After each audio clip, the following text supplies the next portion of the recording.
G'day guys, just doing a quick little test here, see if the audio is actually coming through on your end or not. For some reason, the music doesn't seem to be coming through on the little warm up bit. So I wonder what's going on there. So hopefully, I'm coming through on this side here for you. I'll get back to you.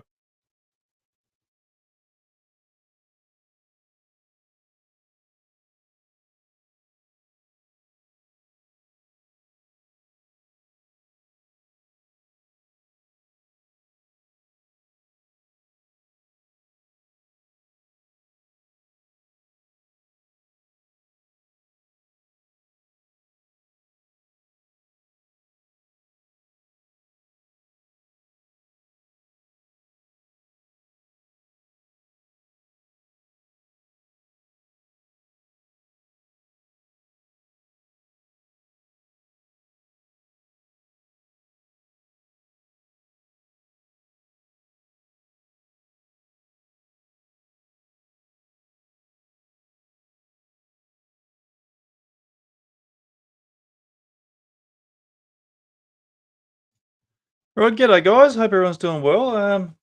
That didn't go to plan. I hope you guys can all hear me pretty well. I can't hear myself for some reason. Whoa, there we go. Okay, I'm working. Look at that. Jesus, we got to go.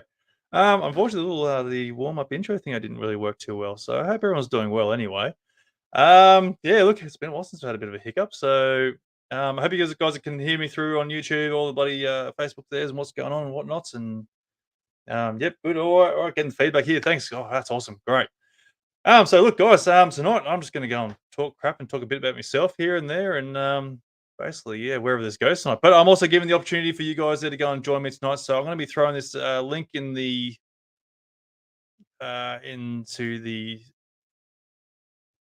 comments here. So if you guys want to join me for this little live chat here, by all means, come and join in there. It's going to be going through StreamYard, so I'll throw that there, and everyone should be seeing that link there in the comments section there. If you guys want to join me for a chat on here at the moment, doing a bit of a test here for a live talk show, talk back sort of stream, I suppose. But first off, I'm going to sort of talk crap about myself there and give you a bit of an insight of like who I am, what I do, and what I do in the UFO community sort of things.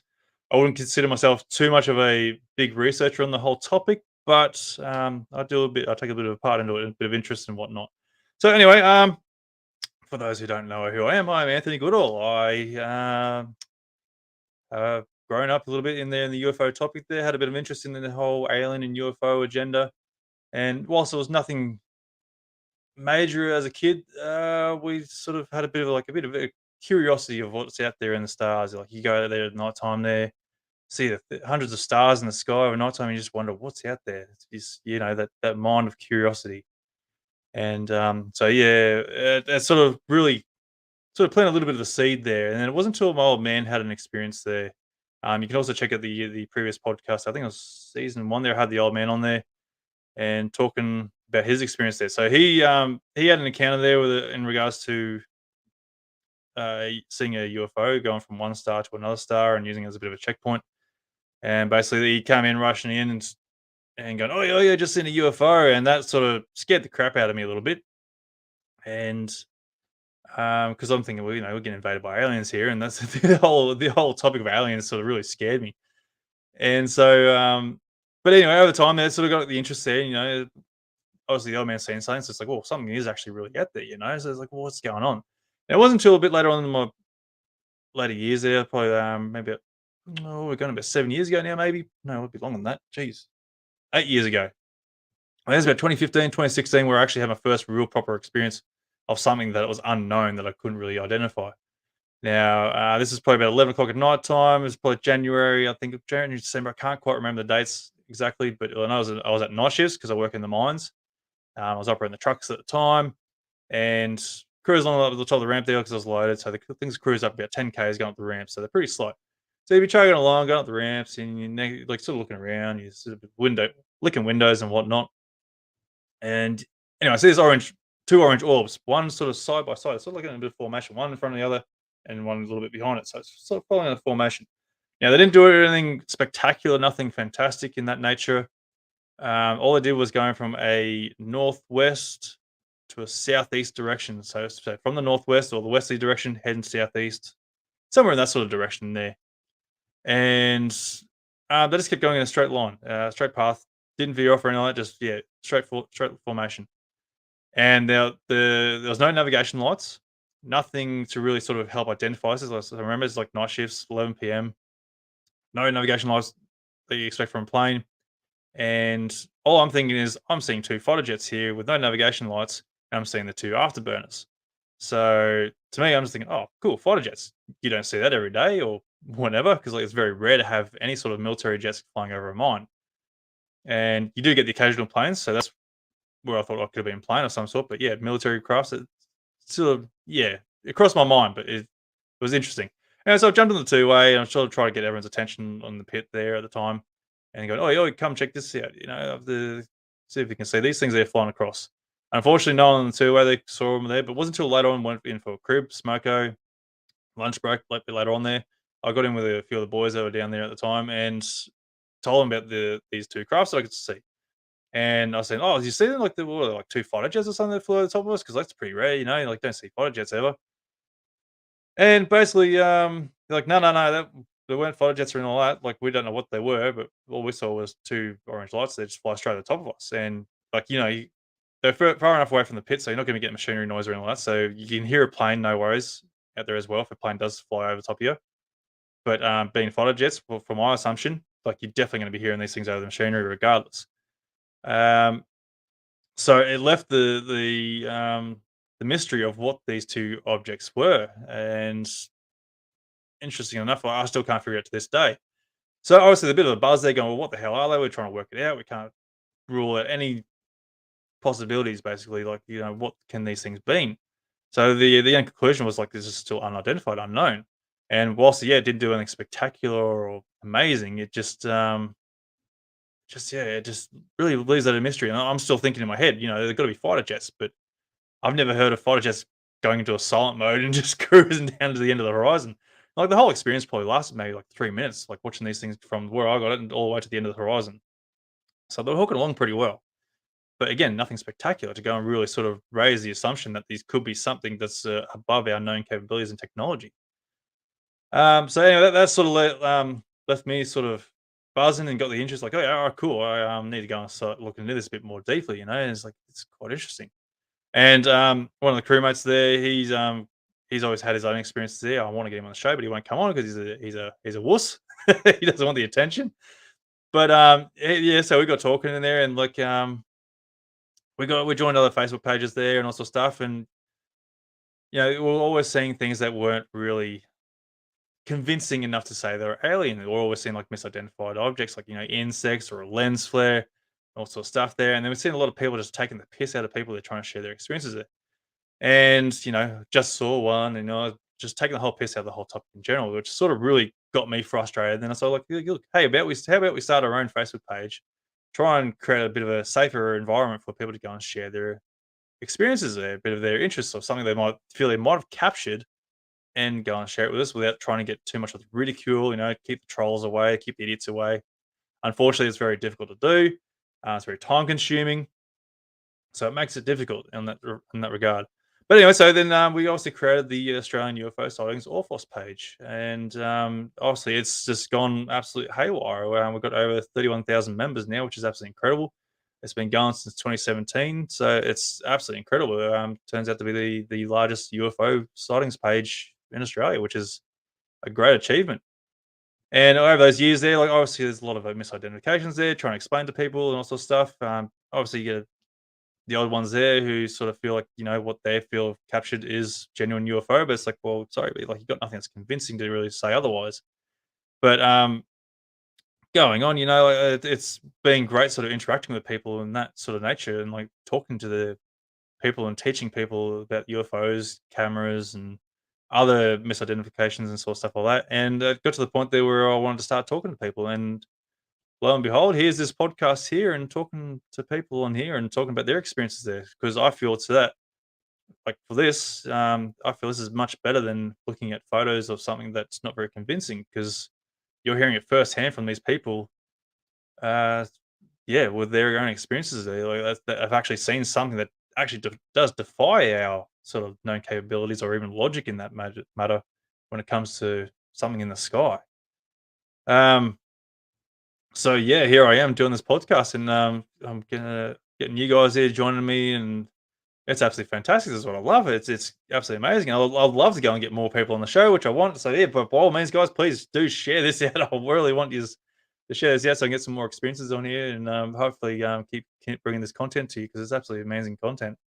Because like I said, like the listening to people's encounters is the best part of this whole thing because there's obviously something going on out there that we don't understand, and we want people to sort of get a realization. That's my passion, getting people to understand what's going on out there, get an idea. So, like, because who's to say we know what's going on besides the government, of course? Like, they've got their own little secrets, their little undergrounds and all that sort of stuff. There's stuff going on there that we don't know of, and yeah, it's absolutely just amazing stuff. And I feel like the UFO community is sort of getting on the better side of things because the whole the topic is being a lot more spoken about.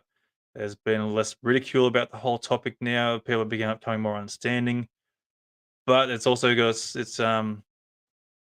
downsides too, where some people are too busy, or no, sorry, not too busy, but they're not observing, or they're not looking into things deep enough to sort of understand what they're actually looking at on their own behalf to sort of try and explain something that's explainable. Obviously, I'm not trying to say that everyone should know what's in the skies at the time. Like, but I'm just saying, like, there's other ways to go about your own research to try and figure out what something is. Like, Google's a great source. There's other ways to like sort of figure out, like, like for instance, okay, well, let's go. I'm going to go and start going through a few easy misidentifiers. So, for one, being an easy one is a lens flare. So that's easy enough. Obviously, it's going to be on your camera, and if you have a bright light source in your photo, 9 times out of 10, you're going to get some sort of reflection of that light source acting on your camera's lens. And people don't really take notice of what's actually on the screen moving around, which is unfortunate because it's pretty obvious when you have a lens flare on your camera. And they're just there bopping away, taking pictures. And next thing you have this little blue or green orb that, you know, that made the question go, is this a UFO? What is this? And you can try and explain to someone, go, look, you got the bright light source there, and it is that lens flare there, because it's the bright light source. You can flip the camera, invert it, and flip it, and all sorts of stuff to go and sort of give a rough idea of where the source actually is. And some people just don't want to believe what you're telling them. Like, they go, no, no, no, it's not a lens flare. Or some people just don't understand what the lens flare actually is, but still want to call it a genuine UFO, and it's not. Which can be quite frustrating because you're trying to explain to someone there, and I guess that's the frustrating part when you're sort of a bit of a researcher, analyst in that nature there. Like, you got the knowledge there to go and try and analyze something to explain it, but the other person on the other end doesn't want to acknowledge that or receive the information that you're giving. So that's an unfortunate part on that regard. But nonetheless, it's a learning lesson for everyone. And I can get, I got a few more. I should have written a list here of what I should have done for easy misidentifiers. But another example is there. You got the Starlink satellites there. There's the satellites there following along in a train, one behind the other.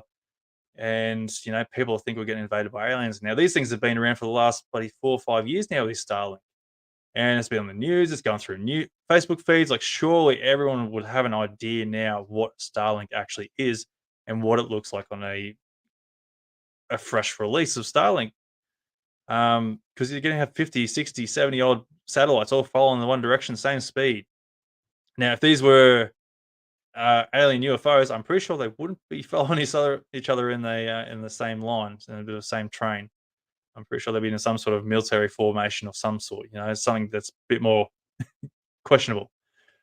But that's one of them at least. And then you got people misidentify Venus and other planets there. You got Sirius star that goes on the horizon there. When it gets really low on the horizon, it just twinkles really bad. Like, even some of the other ones, like Antares and a couple of name the others were near the Orion um, formation there, the stars.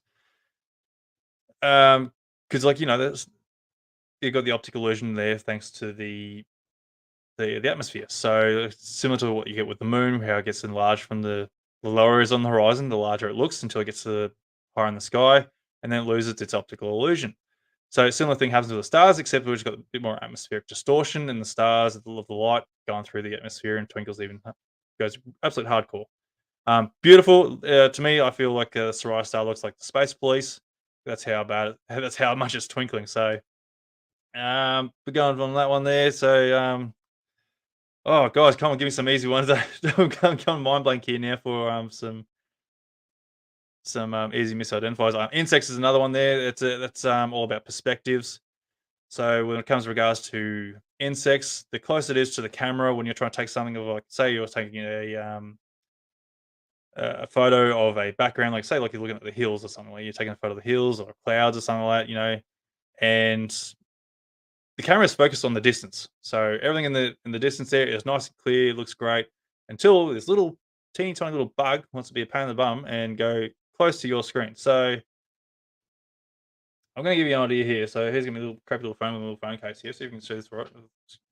So you're taking a photo, right? This little teeny tiny bug, think it's just about that big. So for the guys who are watching this, listening to this on the audio file, I hope you can hear me all right.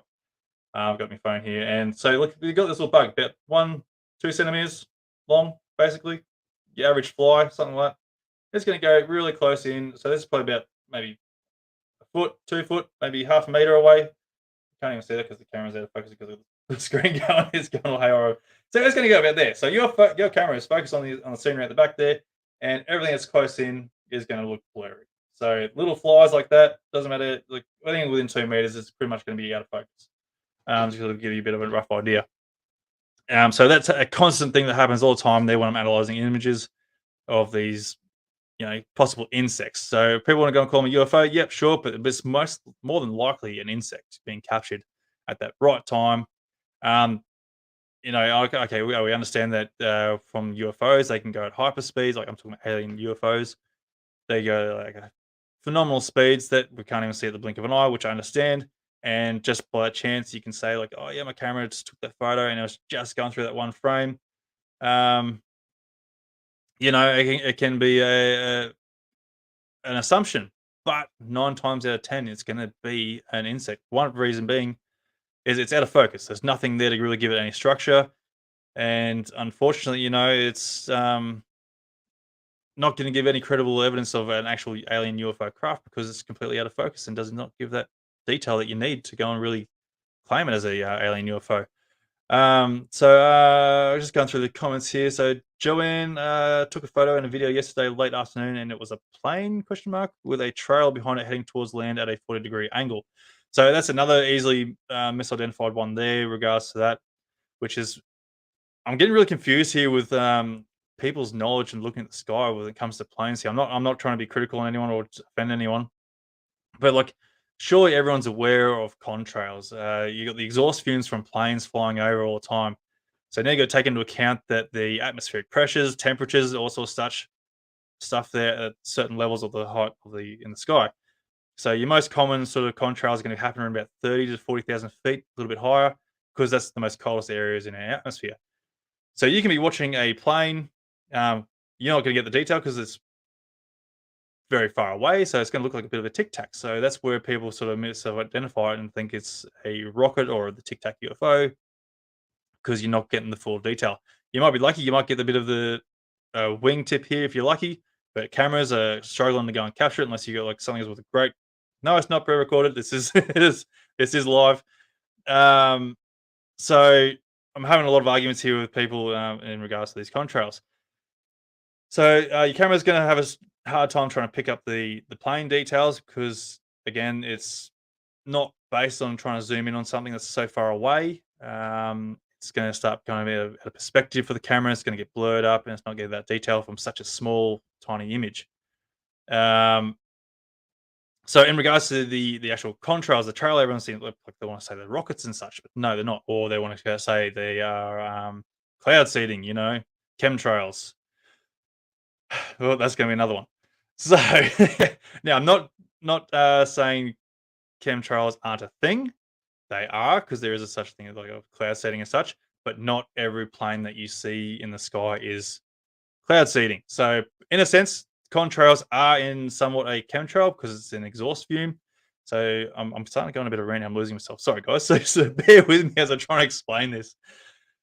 Um, so what's happening is the contrails, you got the different temperatures in the atmosphere, right? So where these guys are flying around 30, 40,000 feet, it can be extremely cold. So you're looking in the minus degrees up there, depending on what sort of season it is, depending on what the temperatures are, uh, and also what sort of um, I'm going here. Like, yeah, I think I said pressures. I'm losing myself now.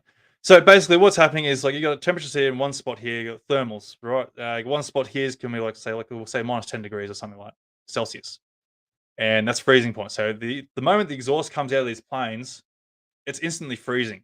So these clouds are then turning to ice. So the exhaust fumes are turning into ice particles, and they're staying frozen. And then they end up sort of turning into a cloud.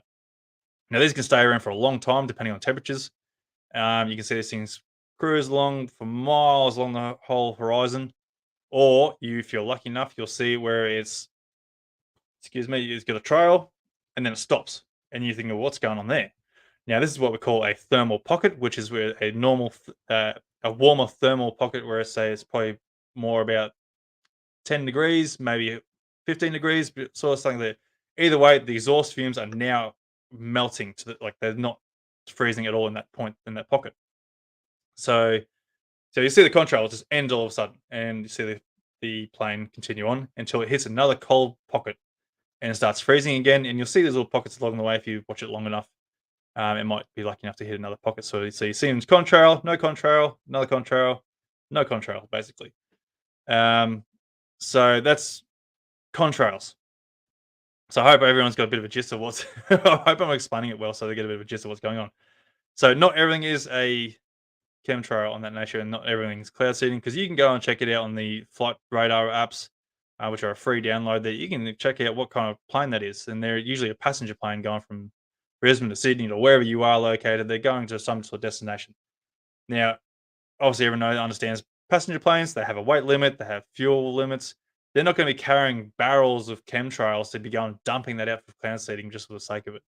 Cloud seeding planes are specially designed. They have sprays on their wingtips designed for these barrels. You can even Google up a cloud seeding plane. You'll see the whole plane is gutted out and it has um, tanks full of these cloud seeding chemicals or whatever they're using to go and try and cloud seed and control the environment. Which is, I feel, cloud seeding is a horrible way to do things. It's it's human nature to want to play God, and they want to go and try and give things the advantage for humans there, and create rain and drought driven areas and such like that, which is I understand why they want to do it, but I sort of feel that mucks up the nature of the environment as well. So the world knows what it wants to do, it does what it wants to do, and that's one of the reasons why we're getting these wicked. Well, this is my opinion. This is why we're getting these massive extreme temperatures. Over in America, getting these massive snowstorms and such like that. We're getting large hailstorms and whatnot. It's messing with the environment's climate, basically, I feel. Also to add to these chemtrails, not chemtrails, contrails, they do sort of play a part in the environment, because clouds sort of help create warmth. It insulates the area that's in. So clouds insulate the heat, which then creates the environment, which will then create storms and rain and such like that. So in a sense, these contrails do play a little bit of a part on that, not a great part. So they will create their own sort of temperatures underneath it to help create rain. And also, that's a common sign where you are going to be getting a bit of rain. So if you're seeing these massive contrails in the sky, you're probably due for a bit of rain in the next few days or a week or so. So just so you know that, yeah, obviously temperatures are changing, but also you're probably seeing the footage, or these massive contrails. I think it's probably over in America, like in Canada and sort of stuff like that, where they got these like circling contrails. That's because it's extremely cold over there. They got snow, probably like all the snowy environments there, where there's a lot of air traffic. You got the planes coming through. That's creating these contrails over their flight paths. So I've got a hidden user here. Even the snow in America looks fake. Seen it on YouTube. I can't really comment on that one there, as I hasn't seen the snow. I'm not really sure what you're referring to, so I'm sorry, mate. I haven't seen the video on that one there. But yeah, guys, don't forget you can also go and check if that link's still there somewhere. Hit that StreamYard link there, guys. I'll put it on there again. And if you want to get in the live chat here, get in the live chat and have a chat, share your experience, talk about the topic of the UFO topics there. Whatever you want to talk about. You talk about the show, even talk about your opinions, just whatever you want to feel like on the topic there, and talk it. Share your encounter, share your experiences, share your opinions. Love to get in here and have a chat and have a bit of a talk show sort of thing here going on. So yeah, basically, look, as my years as analyzing images and talking UFOs and such a lot, I've got to admit I have been copped a lot of flack over the years in regards to like giving my opinions and feedback on people's experiences that and the images that they or the footage that they show me. Unfortunately, that comes with a role. It can be very abusive in a sense. People told me to go and get fucked. Sorry for the kids that are listening there. That don't know what I'm talking about. Even though, and it's like, who asked for your opinion anyway? It's like, well, you shared me the content anyway. You want my opinion on this thing. And I'm trying to help you out, man. Because look, I'm not going to lie to you. I'm not going to tell you that it's an alien craft just for your own ego to go and say, yeah, I captured an alien craft or something. Because if you don't have the evidence there to really show me that's an alien craft, then I can't really agree with you on it. Because 9 times out of 10, I'm sure everyone has seen it throughout Facebook. On all UFO pages, people are sharing out of focus images. There's a speck of light in the nighttime dark because the camera can't pick it up.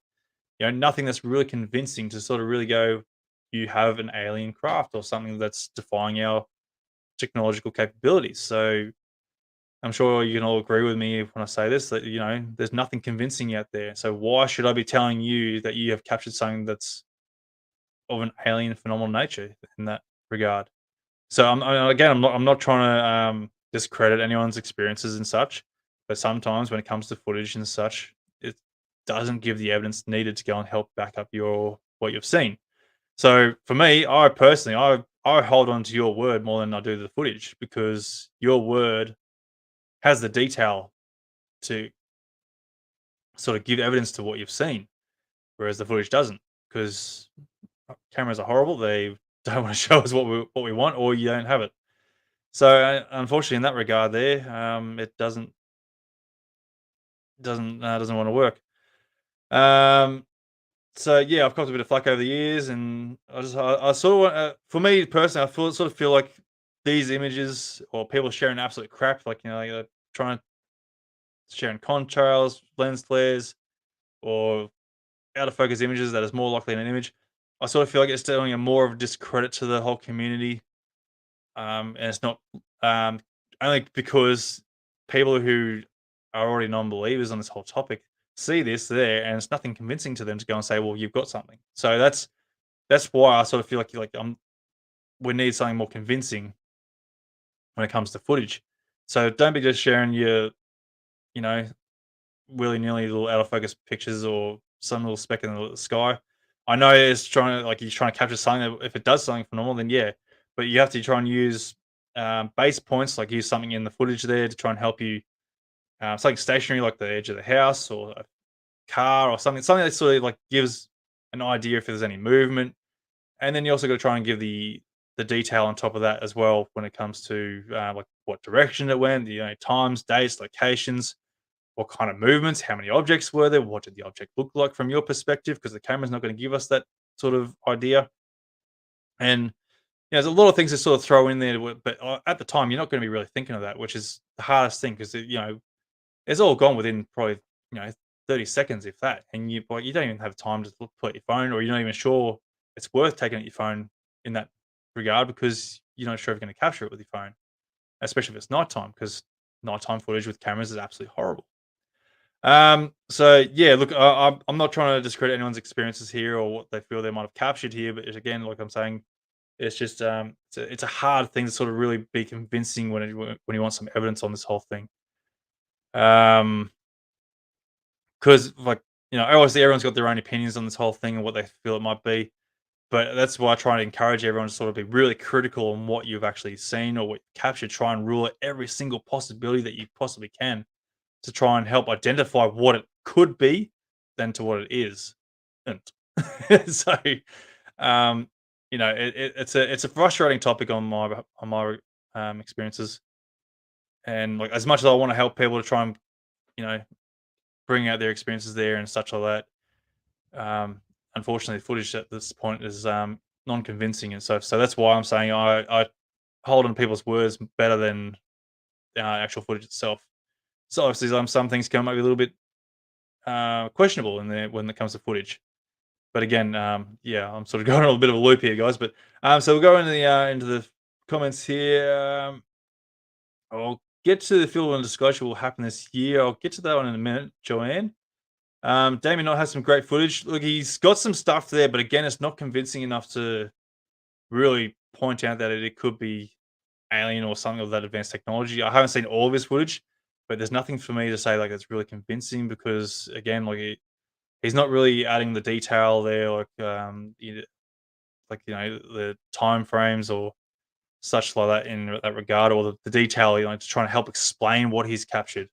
Is it's really hard to sort of go like I was saying like before, it's really hard to try and capture something with a camera because it's always out of focus. This is a little blip of light. It could be a lot of could be anything. So look, I'm not trying to disregard Damien Knott.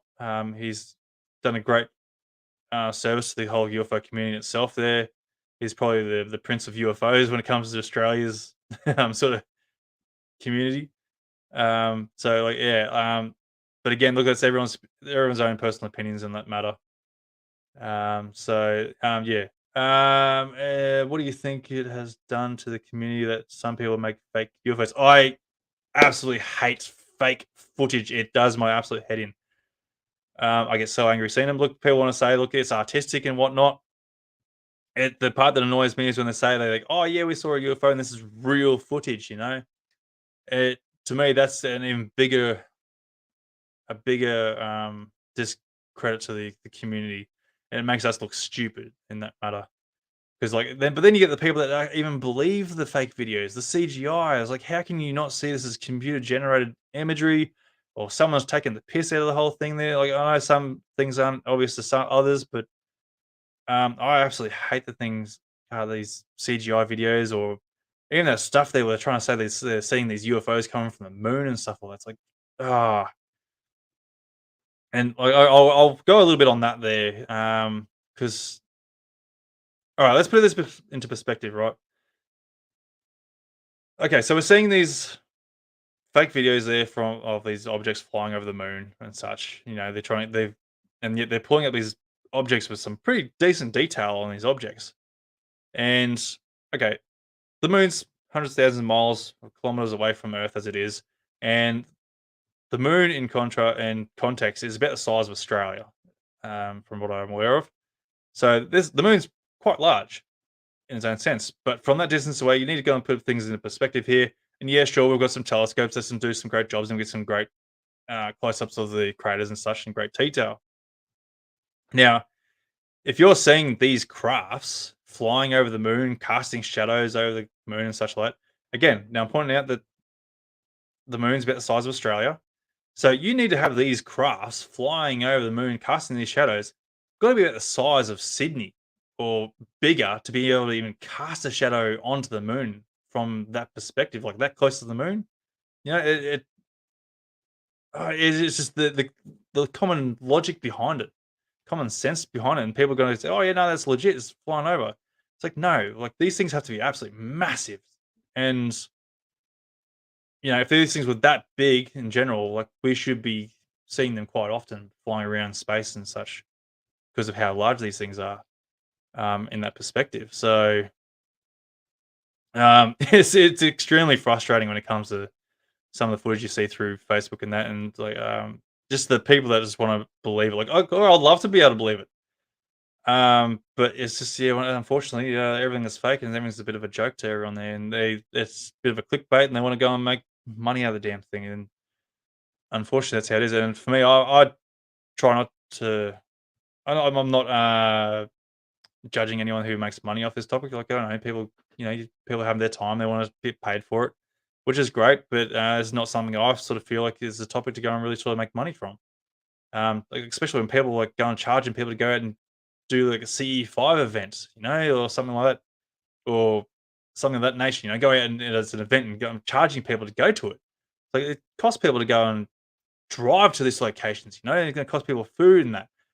Um, Now, for those who have been listening, like following the podcast quite often, would know that I did an event down at Lake Bonduran in November last year. I think it was November, October last year. I had people turn up. I charged people in that regard, but that was only to cover food costs. That was about it. That was like a share thing. So everyone would go and pitch in for food. And that was it. I made no money out of it whatsoever. Actually, if anything, it cost me more money than it was.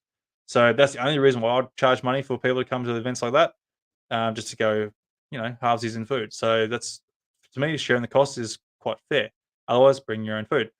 Anyway, enough about me. UFO Lou on YouTube has some good footage. He's Australian. I'll have to go and check that out. I might have seen it before, but I'll check it out anyway. Thanks for that one there. Lana, I've tried everywhere to find good footage of what flashing drones look like at night. We need to get more reference for them. There should be a few of them, but it's good telltale sign of a drone. Most of the time, they'll have a red or green flashing light on them. Pretty much the same navigation lights as what you'll see on a conventional aircraft. And sometimes I think they have the white strobe light on them as well. But you'll generally see a white or red light on either side of them, depending which side you're seeing them from memory.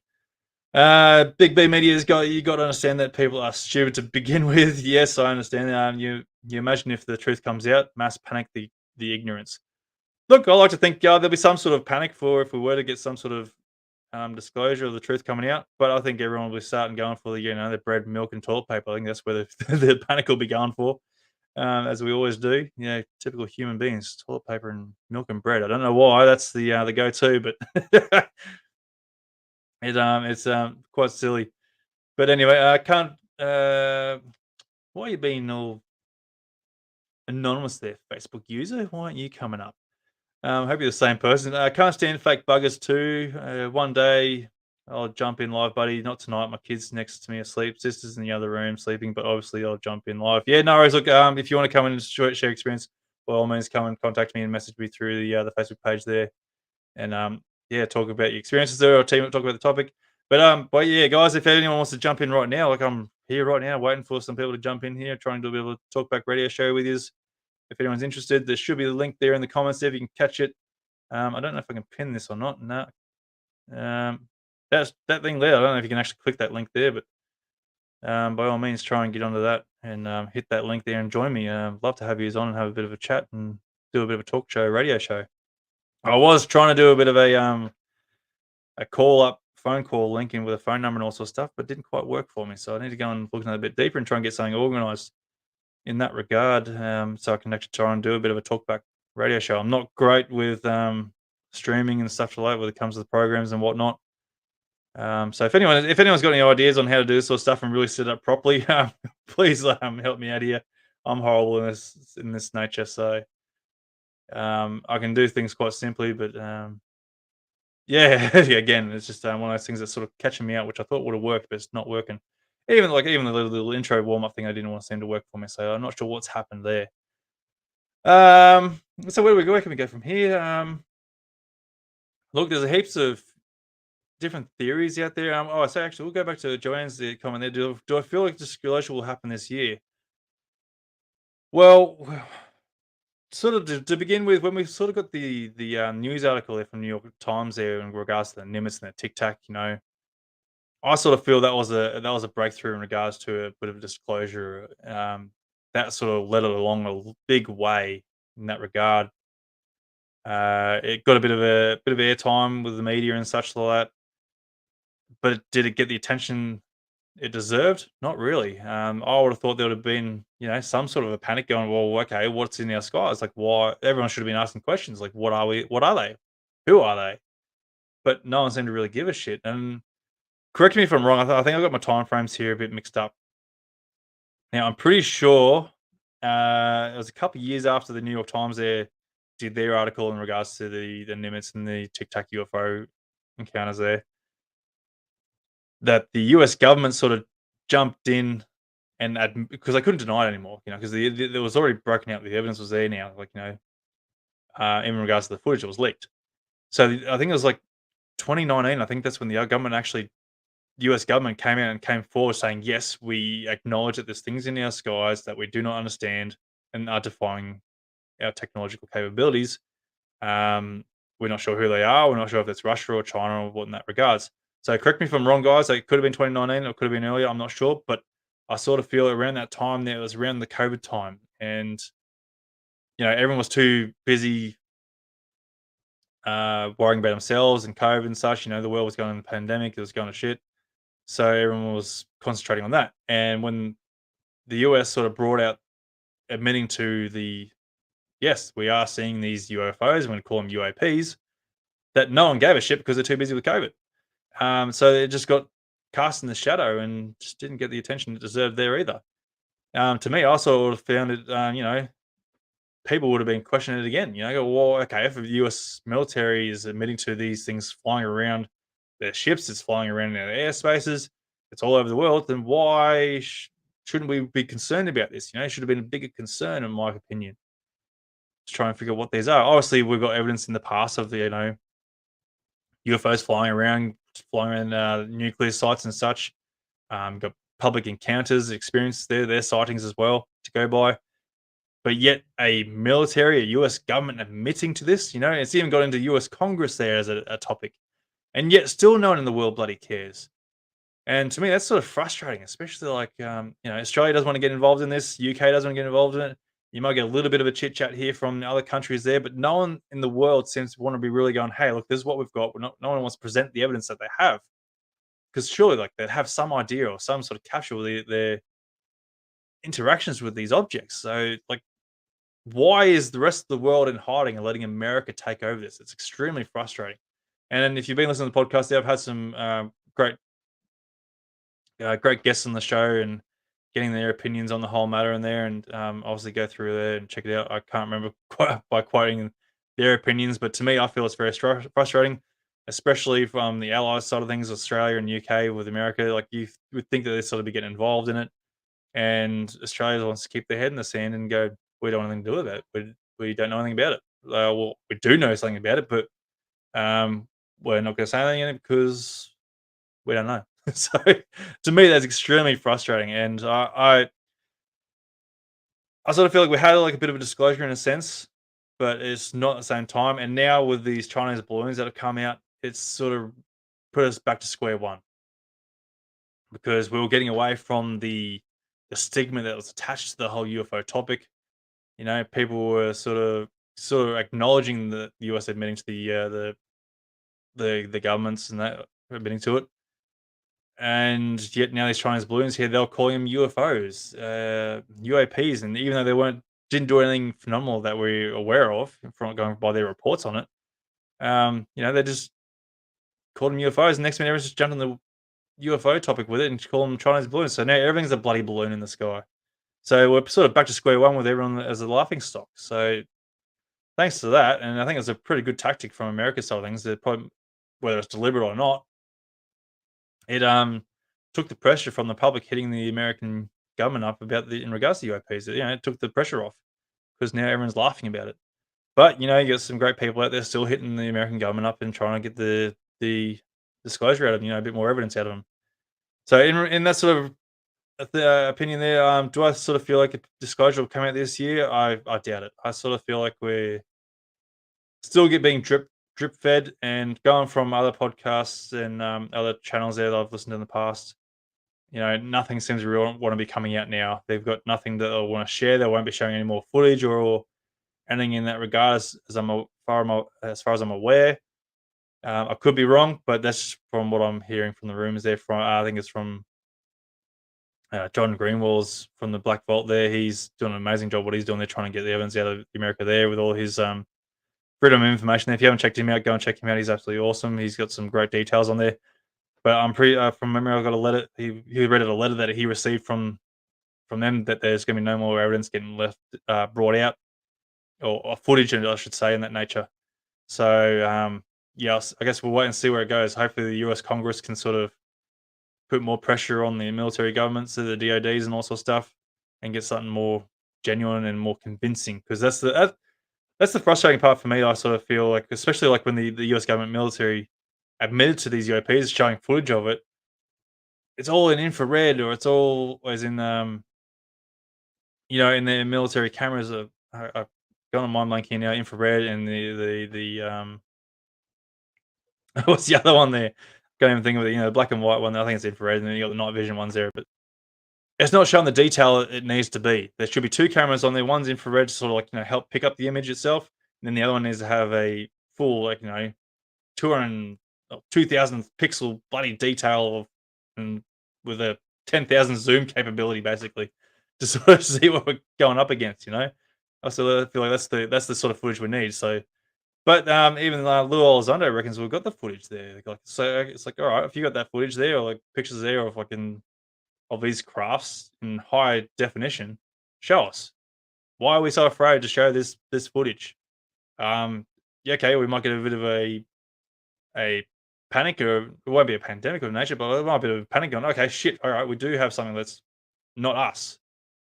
But I sort of feel like we would sort of adapt to it pretty well, because these things have been around for thousands of years, hundreds of years, or it depends on how deep you want to get into it. But yet they haven't even attacked us. They haven't done anything. They might have a little bit of interaction here, maybe a few abductions here and there. Whatever they're doing with the abductions, that's a different topic. But nothing's really to say they're hostile in that nature. So show us the images, show us the footage. Anyway, I'm going to shut up for a little bit and go through the comments here and read out the comments here. Do you think ship's cloak? This is from Big B Media. Do you think ship's cloak and roam around me and Mrs. have a? Sorry. Yeah, I'm going to read that again. Do you think ship's cloak and roam around me and the missus have had encounters, and where we live has had high numbers of people reporting UFOs? Absolutely. I feel like they do have a sort of a cloaking capabilities there. Like even now, we sort of have a bit of a sense of cloaking. Obviously, these guys are far advanced than us, so they've definitely got some sort of technology there to go and sort of cloak themselves. Not to mention they could quite possibly be interdimensional, so they're sort of passing through another dimension. Maybe, I don't know. It's all guess here because everything on this topic is an assumption and guesswork. Anyone who claims that they know what they're talking about and these or is an expert on this sort of thing, I feel like they're talking out their ass because I think no one has an idea what these things are and what their capabilities are. They're just going by secondhand um, secondhand knowledge. So yeah, look, I sort of feel like definitely they are capable of cloaking and hiding themselves very well, especially like clouds and such. They'll use anything, and it's sort of get on the perspective there of like they're camouflage. Like humans are only have a certain amount of color intake. They're only perceptions for a certain amount of colors. There, they could have used colors that we can't even see in that regard. So like their camouflage is well beyond our capabilities of seeing. Whether it be cloaking or a different sort of color that we don't even know of. Go on big movies. Wall and Dilly, look it up, and when you get a chance, 80s, 90s, and even today. All right, Wall and Dilly, I'll definitely check that out when I get a chance. Joanne's asked, "What's your opinion on Westall?" That's I'm hoping to get Shane on in the future, in the investigator into the Westall encounter. I'm hoping to get him in here on the show in season 4 to go and talk deeply into this here and get his opinions on it. Obviously, everyone's seen Ross Coulthard's show there. He's done great coverage on that. They've probably sort of got some idea on Westall, but I sort of feel like, yeah, Westall is going to be the biggest cover up in Australian history when it comes to the UFO sort of phenomena there. Just the way things sort of went down, obviously things were easy to sort of cover up back in those days. Especially, threatening teachers there with their jobs, telling kids to go and shut up, you don't know what you're talking about. The thing that sort of sketches me out a little bit there is like when the kids sort of went near the craft there and passed out, and they moved the family on somewhere else and put another family in the house saying they never lived here or spoke a different language in that nature. Like, and the kid went missing and never seen again, which Ross Coulthard's pulled up in his second one that in documentary there. But that was supposed to be around the fire rumor. That one, a bit of a spook theory to it. So look, by all means, like in all honesty, government's really covered that up really well. Because obviously there's no evidence after that, no reports in that nature, nothing's found. It was just a really well covered up encounter. But yet, still so many witnesses they're claiming they're what they're seeing. So that's yeah. I also feel like that's genuine. It's got to be. There's too many witnesses there that's going to say it wasn't. Um, so we go back to Mr. Anonymous here, or Mrs. Anonymous. Sorry, I forgot you. His Facebook user, the Anonymous. The pyramid over the Pentagon was a good one with the two eyewitnesses captures on their phones. I haven't seen the footage there with their phones, but going by that footage there with the pyramid UFO, it was strobing. So to me, I sort of feel like it's got to be a plane of some sort, or at least some sort of aircraft or a drone in that nature.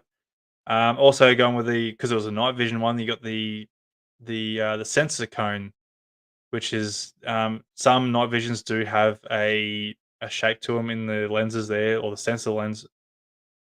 It's hard to describe because in the technology that helps with the night vision, sort of to bring in the light. Um, so trying to think of his name now. Sorry guys, I'm at a mind blank here. Mr. Debunker, everyone's got a I can't even think of his name. Why? The guy in the UK there, he's always debunks the UFOs there, and everyone sort of really gives him a lot of flack for it.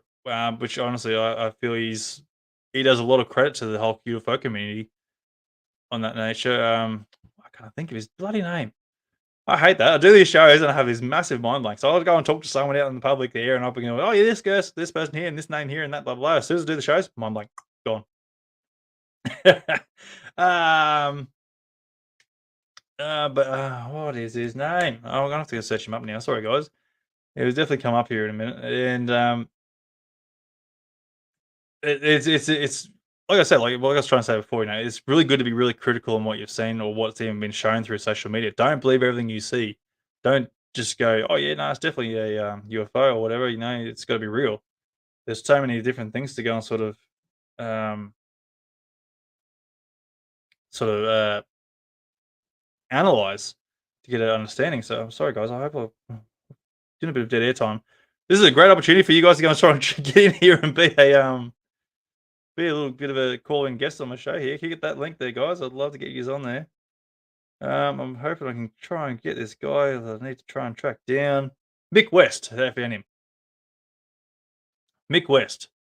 Now, obviously, some things he probably does things a little bit wrong. I sort of feel, but he does a really great way of explaining the how easy it is to sort of misidentify something, especially with cameras and digital imagery. Because he explains it, he recreates it. Um, he does a fantastic job. So don't disregard him when it comes to identifying or misidentifying something there, because he can really do a good job and hopefully explain some stuff.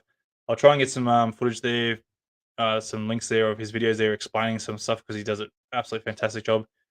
And I feel he sort of needs to be held a lot more credibility to what he's doing to the UFO community. Because, like I said, people are easily believe something that's misidentified. Just calling that a UFO. And excuse me. And the way he explains it, he's trying to point out to the fact that, like, not everything is a UFO. Don't believe it to be a UFO. Again, analyze what you're seeing, and this is how you can do it. So, anyway, I'm going to shush about that one, then go to the next comments there. Anonymous users going fuck the government. The people's encounters are far more convincing. Exactly. That's my thoughts exactly too. And that's why I sort of do this show, get involved in the whole UFO community, because I want people's experiences there to be held more accountable. For their experiences. Like, people that come on the show here that have got nothing to gain from doing this. They get no fame. They get no whatever's. It's only their. I think they got more to lose than anything. Um, on that matter. So yes, to me, I sort of feel like that's why I want to keep reaching out and getting more people's experiences there to go and show the world that, the people are seeing these things. People are experiencing these things. They're having something that's unknown, that we don't understand is out there. These things are real. And so, yeah, again, that's why I do this. This is my passion because I want to bring the reality out to the world and get these non-believers, these skeptics, to realize that there's something happening out there. Don't be so closed-minded, thinking that the world that you see as it is normal is the world itself. There's more to it. Because people are seeing ghosts. They're seeing cryptic sort of yowies and weird creatures roaming around when they see them. Yeah, obviously your eyes play a bit of a trick, or can play a bit of a trick on your eyes. Weird things there, or different perspectives and whatnot. But when they can see proper full detail of what they're seeing, that's where it's convincing. Where they're seeing something paranormal or cryptid in that sort of sense. So there's definitely some sort of weird things that we just don't understand. There's a whole new universe. So going back to Christopher, I think the talk of UFO, UAP, I think it's trying to go for, was so taboo for so long, and this is the damage it has done on the people. So now, when USA talk about it, saying yes, UFO, UAP are real, people just don't care anymore, and it's sad.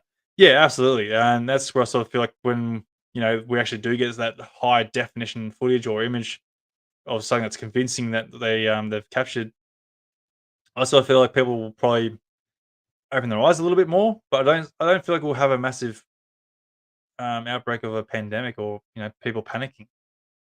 I just feel like they'll just go, all right, we want more information on this. So um, yeah, I don't know, we'll see how it goes. But yeah, going back to going to anonymous here. I reckon getting bored of dots in the sky footage. We need aliens now. Oh yeah, I 100% agree on that one too. I'm getting sick of seeing stuff here. I used to comment there, going, look, there's nothing convincing here.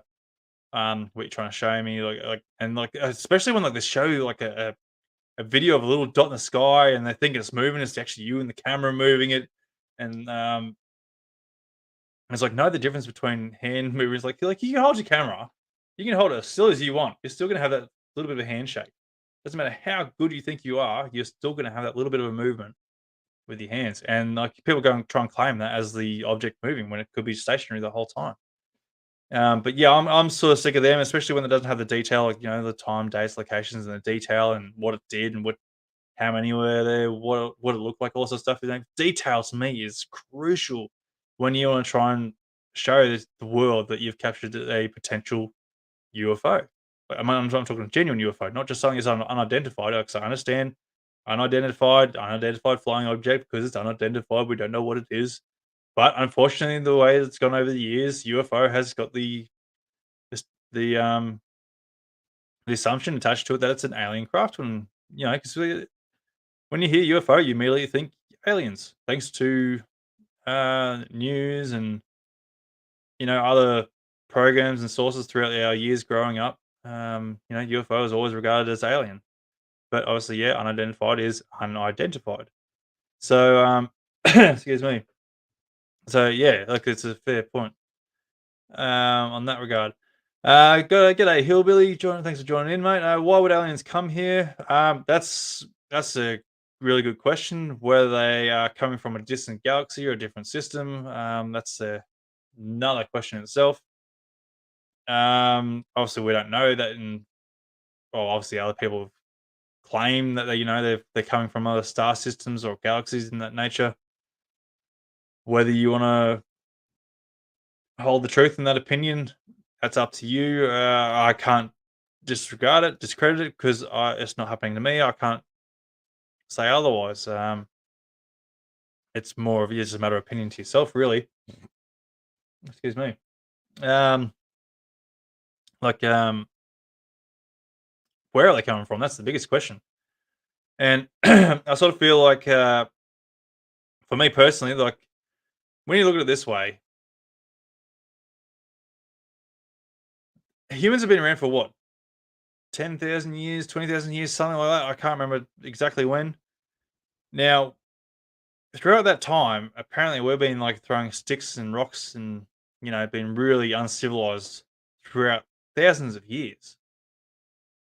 So what happened in the past 1,000 years that we've all suddenly, or past 1,000, 2,000 years, to sort of become civilized, and then we sort of jumped along in the ages there, where we're sort of like doing swords and still using spears and swords and whatnot, and bows and arrows, whatever, for a good 1,500 years, and then all of a sudden we've started getting advancing into the industrial age. We started getting into combustion engines and all sorts of stuff.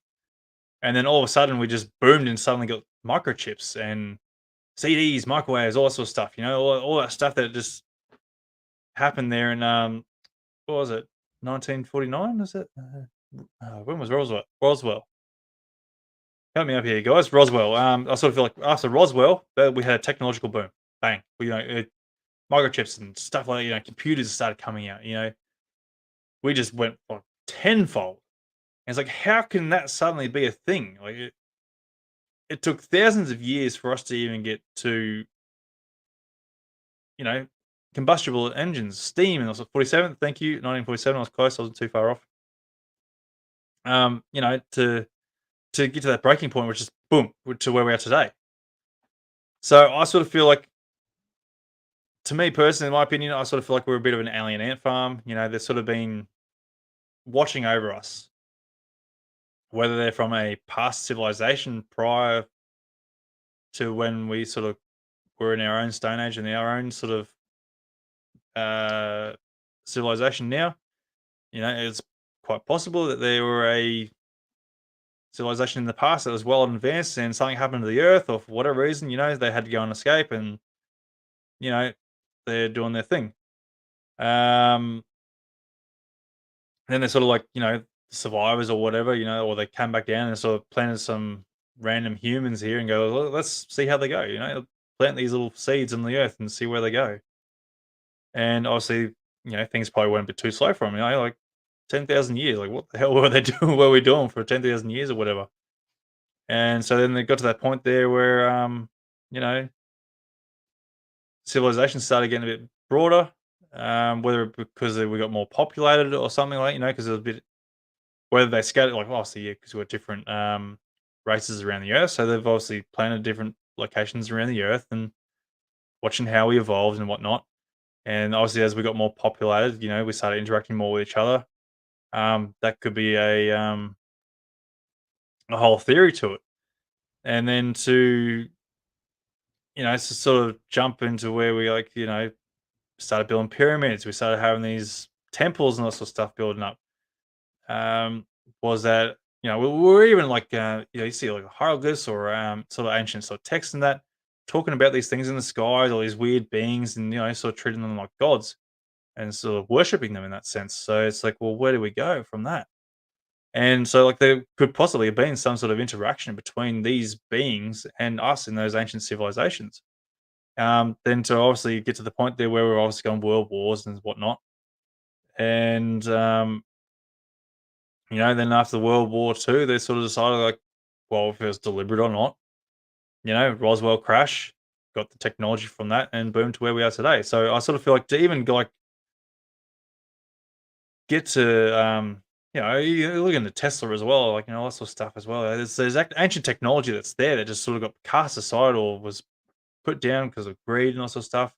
I'm sort of going a bit roundabout way here, so bear with me, guys. I'm trying to come up with a theory of, like, the whole thing, but yeah, whether they're from a galaxy or not, interdimensional, could have been from a previous civilization, hundreds of thousands of years ago before the prior, like, uh, the the world sort of had a mass climate explosion or something, something that world ending event, something in that nature where it just wiped out all civilization. So obviously, who knows? We don't have that sort of information. Everything's all based off theory. So look, it's all on whoever's, well, on your own opinions. So yeah, don't forget, guys, you can still get in here on the links. There's links should be there in the comments there. I'll throw a new link up there. So if someone wants to join in there and throw your opinions in, get in on it. Hope that works. And so going in on more of the comments here. So Hillbilly's gone. I'll just keep going from where Hillbilly left off. So why would aliens come here? Yeah, obviously I'm not really sure. Maybe saying food, possibly. I don't think so. Definitely not food.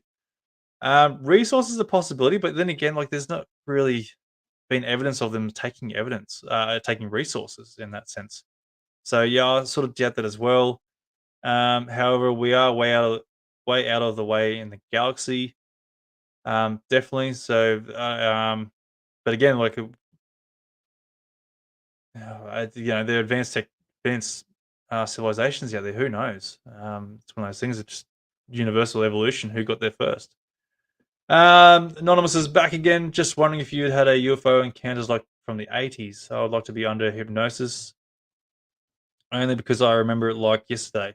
But I know there were missing pieces to the sighting, most definitely. Yeah, look, got to be careful with going under hypnosis there. Just try and recall your experiences there.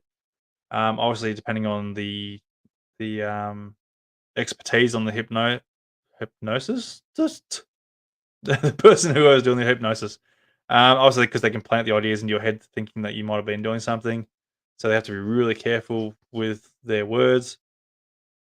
Um, so be careful with that one. Got Mary Rodwell, who's really good for that sort of stuff there and helping out there. I know Lana in the comments there, she's talked with Mary in regards to that with her experiences there and that, and she's had a fantastic experience there with Mary, which is another one I'm going to try and get on the show there at some point there, which will be absolutely fantastic. Get a bit of insight for her. But you also check out another episode there I had on the podcast. I had Harry on here. He's a hypnosis as well. He's a UFO researcher in that sense as well. And we talk about the whole hypnosis topic as well. So go check that out. It's in the podcast. It's somewhere. I don't know what episode. Sorry guys, I can't have you on that one there. But check it out with Harry. Wonderful chat there with him. Let's see. Big B Media Earth had a reset. Something happened. Exactly. That's what I was trying to refer to. Resets. There was an advanced human race. Put us back into the Stone Age as we reset.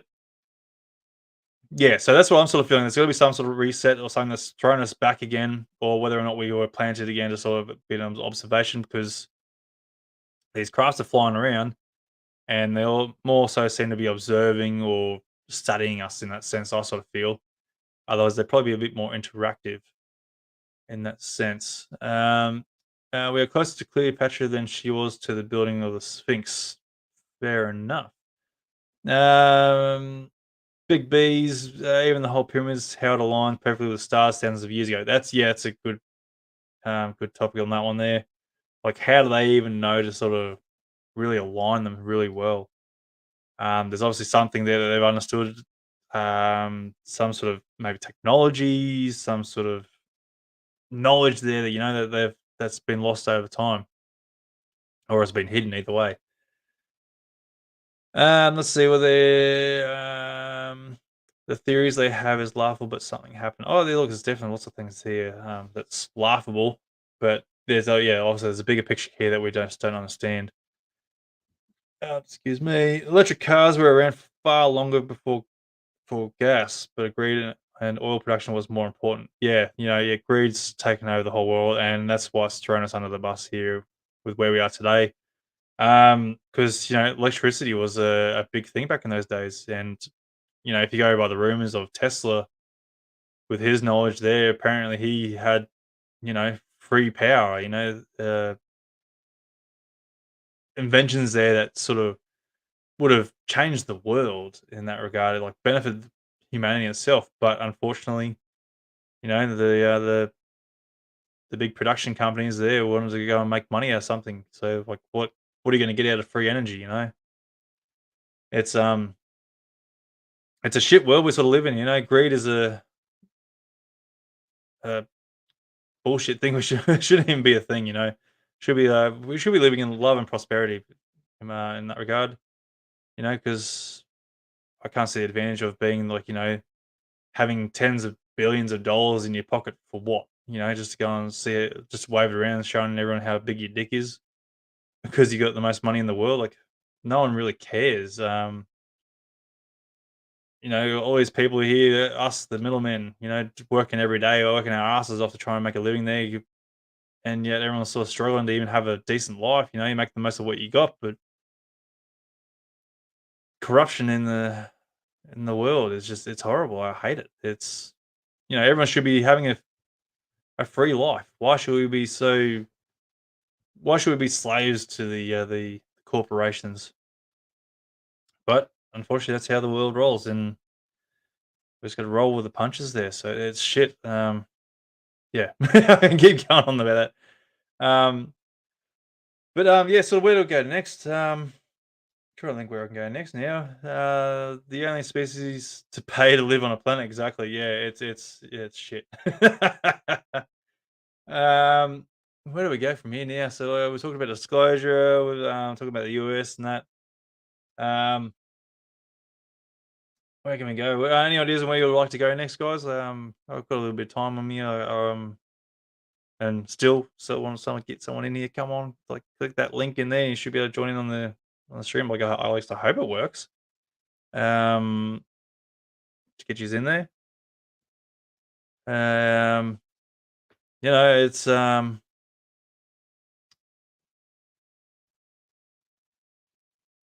sort of feel like the whole world always shuns the whole things they don't understand. Like I was saying before, skeptics don't want to believe anything else than what they see with their own eyes. You get the odd person here and there that's sort of open to the ideas of things and that, but then you got the people who are probably a little bit too open minded and believes everything is UFO or paranormal, a bit too spiritual minded, maybe. I don't know. But there needs to be a bit of a balance there. And again, like I want to just go and touch on again, like be critical on what you see, even if it's on social media with the videos and CGIs and crap like that. Footages, computer generations is getting really, really good now, especially when we're coming up into the quantum sort of AI and all sorts of shit. Things are going to get really hard to tell what is and what's not CGI. I've had a few videos there where I've sort of thought, oh, wow, that's very convincing footage. And then it wasn't until I go through the comments there and then someone else points out something there where it's like a bit of a something doesn't work out, and it's like, "Holy shit, how did I miss that?" And, then you look at the footage again, you're like, "Wow, okay, that was really convincing," and now that you pointed out what that is, yeah, it's 100% fake, and it's like, "Well, shit, I just got, um I just got done here," and I consider myself pretty hard to go and sort of throw the rug over, to sort of believe something on social media. Um, but yeah, so things are getting really hard, especially with this, new engine that's coming out there for creating games and footage and all sort of stuff is getting really convincing what they can do with the environments there. I don't know if you guys would be interested. I can throw a link in the threads here for you to go and check out like where we're at when it comes to video game footage and all sorts of stuff, CGI, all sorts of stuff, because it's becoming amazing and obviously it's going to keep getting better. So for those who like might have actual evidence, of something that's undeniable evidence, on their behalf of their capture, it's probably going to look like a CGI in the future, and then they're just going to be getting told they're fake crap. So it's at that point now where any convincing evidence is going to be still held as possible fakes, unfortunately. So, and again, that's thanks to all these CGI idiots who keep creating these videos there to go and you know try and trick us, because they're creating the fake content there, and no one's going to believe them. It's like the boy who called wolf, that sort of thing. So going through the comments here again, military industrial complex messes us up. Yes, especially with the US, they're very focused on military. I think China and lots of going through there. Obviously we've got to have our defenses and such like that. But the last bloody what? When was Vietnam? That was 60s, I think. What's that? So what's that? Top of my head, was that 50? No, 60 years now since. Yeah, 60 years since Vietnam. Like the world's have been at pretty well peace with everyone around the world. So there's no reason why we should have like a bit of a military complex about the world. I understand that we need to upgrade our technologies and such like, but why make it to the point there where it's threatening each other? To me, that's just a war is not needed. We don't need it. Um, I especially don't want to go through a war in my lifetime, let alone my children's lifetimes or anyone's lifetimes in that matter in the future. As we all know, with historical wars and that, no one wins really. The damage is always there. But, yeah, peace comes at a cost, as they say. Anyway, so Christopher's come back. When do you think it will happen? Like UFOs land on Earth and start interacting with the world, or do you think it will never happen? Look, honestly, I sort of feel like if it gets to a point where it is World War III, I hope that we'll sort of get some interaction because, as you know from past leaks and reports, these UFOs have been hovering around the these nuclear sites, nuclear silos. So whether or not they're like, 'cause if you go through the reports, so it's at the point there where they were ready to push that button to launch these nukes over to where they were going, and these UFOs have sort of come in and gone turned off their silos, cut everything out from them, so they can't launch these nukes. So I sort of feel and I sort of hope that when it gets to that point, if it was coming into World War III, and I think there was a report the other day on the news that China and Russia are talks of bloody launching nukes or some shit, and it's like, well, why? Like, why is it going to escalate to that crap for? And so I'm hoping that whatever is there looking out for us or looking after us, observing us, will do the same again and switch them off and stop them from using these nukes. Because again, no one's going to benefit from it, and everyone will just be like, as soon as that one nuke is launched and it lands, there's also going to be retaliation from mostly America and the rest of the world. They'll be sending nukes everywhere, and then we're going to be going into a nuclear winter across the whole world. And again, no one wins. So yeah, I'm hoping it will. If it gets to that point, that's where they'll probably land in front of the White House and wherever, and go, "Hoy, stop your shit!" And we've had enough here. Yeah, we're going to take over, or either way, that's I sort of feel like that's where we might get an interaction with whatever these beings are or crafts are. Um, Curasia Trooper. I'm just going to call you Trooper. Um, that's where Avi Low project we need to succeed. I can't remember what you were referring to me on that one. Sorry, mate. But I sort of feel like you're on the same page with me. Where, like, it's we need to open up the reality of what these are. So yeah.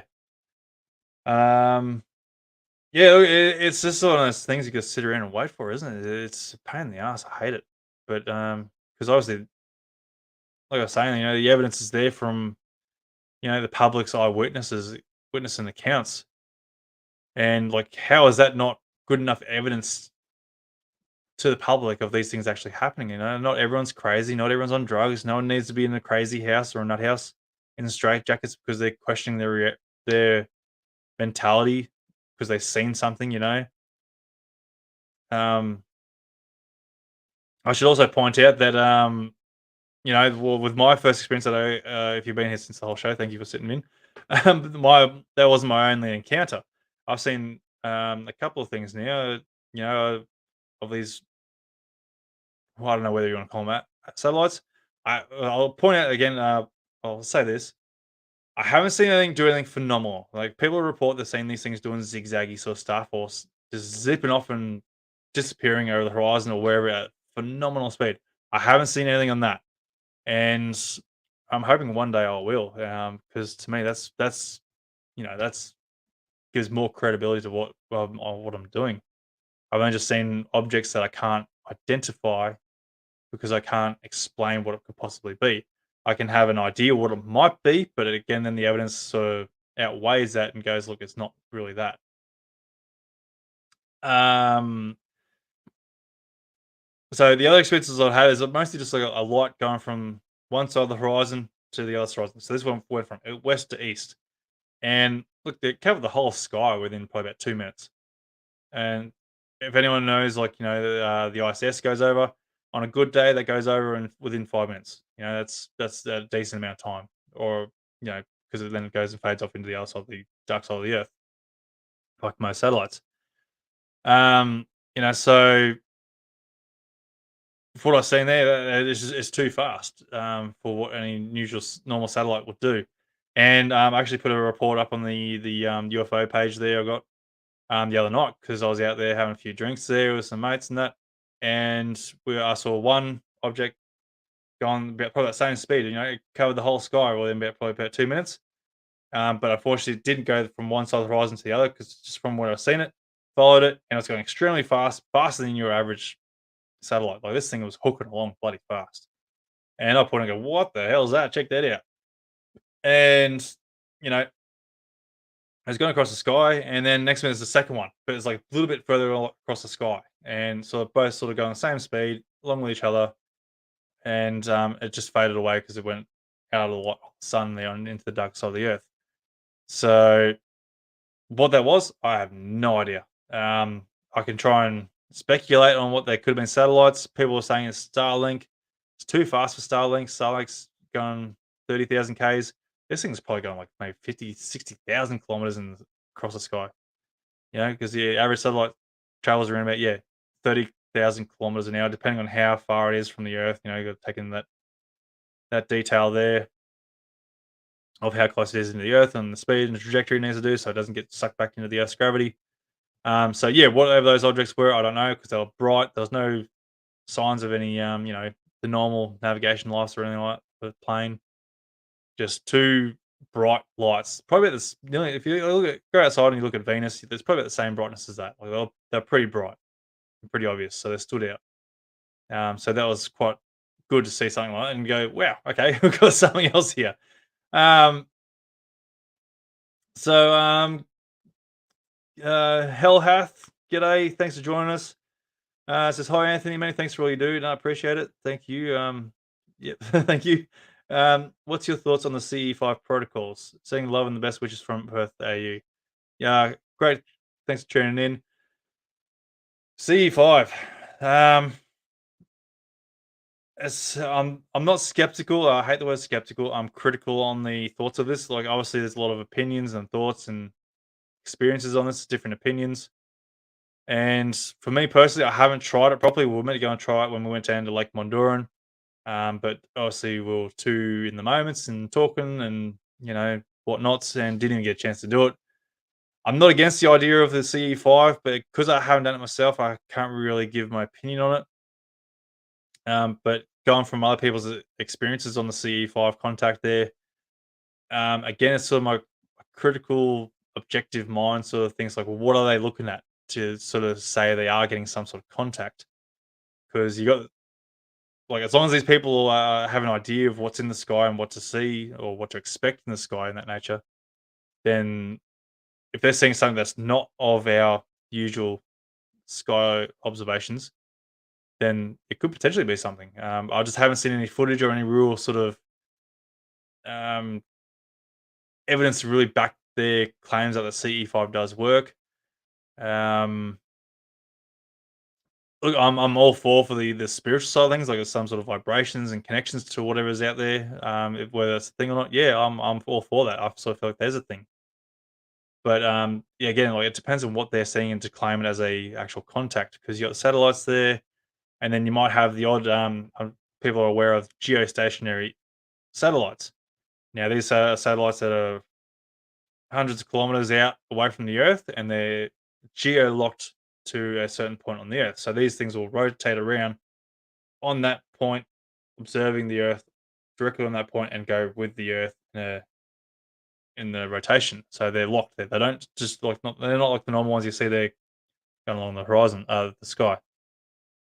And they all sort of rotate, and you might, if you're lucky enough, if they've got the right angle, they will flash, and it looks like a camera flash in space. Basically, that's how bright they can be. It's a pure bright white light, a little blip, and disappear. Now, if you've seen something like this, you can sort of observe it long enough, hopefully, and you can time it. So the mostly I've seen is probably like, 8 to 10 seconds, somewhere around that sort of time. You can go 1, 2, 3, 4, 5, 6, 7, 8, 9, 10, and it'll go flash like within that sort of time frame. So And I sort of feel like if people are doing the CE5 and they're seeing that, they're probably thinking that, they're getting some sort of like flash from there going, "Hey, we are here. G'day." And, the next minute they're going, "Hey, yep, CE5, it works." And yeah, unfortunately, yeah, in my opinion, there are just not enough evidence there to really back up that it actually works. Um, you know, it's a real hard one to sort of get a real good opinion on. But if people want to claim it works for them, then it works. But unfortunately, we just don't have the technology there or anything that's really that will really help us give that evidence out there to go and really say to justify that it does work. So yeah, that's basically my opinion on that. Going back to anonymous here, I got in contact with the person on Facebook that was. Hang on, I got in contact with the person on Facebook that was with me that night. I hit her up about it. She didn't say anything like it was still my fault. Sorry, that I'm a little bit lost on where we're going with that one. There, I was 16 years old at the time, 1989. I'm 50 years old now. She was 13 years old. Okay. Um, I think I'm guessing just got to get more detail on what your whole encounter there is. So yeah, I look forward to hopefully get in touch with me. Send me a message through Facebook there. And we'll chat a bit further on, and we'll look into getting you on the show at some point there, and yeah, have a chat. Because like obviously, yeah, look, there's a lot of experiences out there and that, and yeah, the more the merrier. So yeah, guys, don't forget to go and share this podcast out and get more people's experiences out there. Um, Look, guys, tell me what your thoughts are on what you think of the podcast here. I know I've got a lot of improvement to do myself here. I'm not great at talking. I'm horrible at it. I go off topic. I can talk crap, and really bad at explaining things. So I hope you get sort of making sense of what I've been trying to explain tonight. It's been a good practice for me, so it's been absolutely fantastic. But yeah, guys, I'd love to get your opinion on the show. What you'd love to see in the future for the show. I do have ideas there, but some things sort of cost money, and I'm not one to go and ask people for money because I'd love to go out there and go and sort of do a bit of a documentary sort of thing. Go on a bit of a UFO expedition, bit of a hunt. I don't want to call it a hunt because we're not hunting them, but bit of a sighting expedition, and try and see what we can sort of capture. I'd love to do that, but that again, that sort of costs money. Um, it's again, I don't like asking people for money, but if it is something you'd probably like to get down the track there, I'll think about it. If people want to sort of like help sort of donate and sort of fund in towards it, again, it's like I feel yeah asking for money, but if it's something you guys might like, I'll try and look into it and I'll see what I can try and do on my own budget. But like, because like all I want to ask from you guys is supporting the show and sharing it wherever you feel necessary to go and share it and help, you know, get the content out there. Basically, the only thing I'm getting from this to sort of get money from is like the ad revenue, and that's about it. And I'm probably like getting like what 50, $70 a month out of it.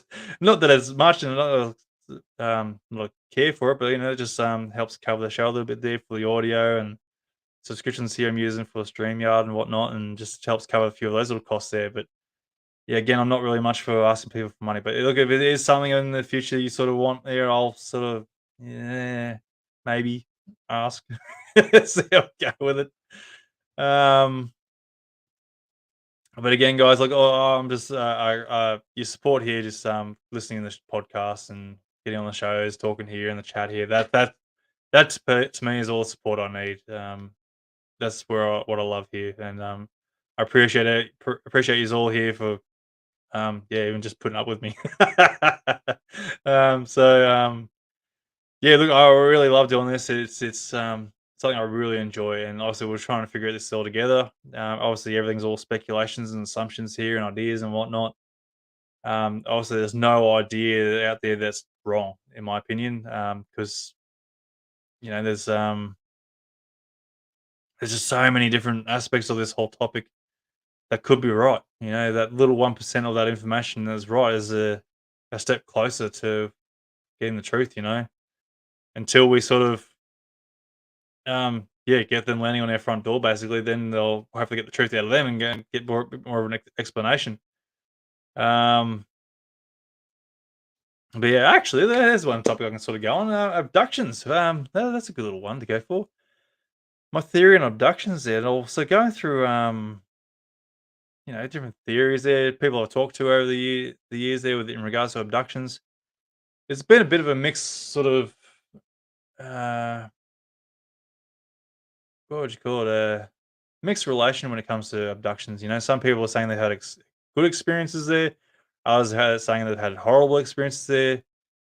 I heard some there where it's like very violent, and aggressive.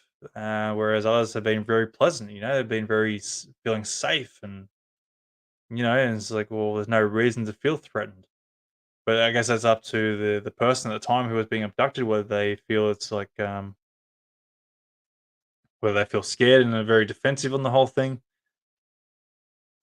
Um, but yeah, where do we go with abductions? It's like, well, what are they doing? Why do they need to abduct us? That's sort of where I got the theory there. Like we are like a bit of an alien ant farm, and they're sort of studying us. Whether there's some sort of something in our gene that they're sort of looking into to try and take, uh, you know, some sort of genetics from us. Something that's of interest. And it's like, why? When they're sort of like so intelligent and so advanced than us, like, well, how is it they can? Why do they need our genes of interest in that sort of aspect? What's the concern there? Like, some people want to complain they're doing like hybrids or something like that because they're from another galaxy or not another galaxy, but another system, and they're a dying breed or something. They can't breed anymore. Different theories such like that. So you have to use our sort of genetics to go and combine with their genetics to create these hybrids, so they can sort of keep coming in,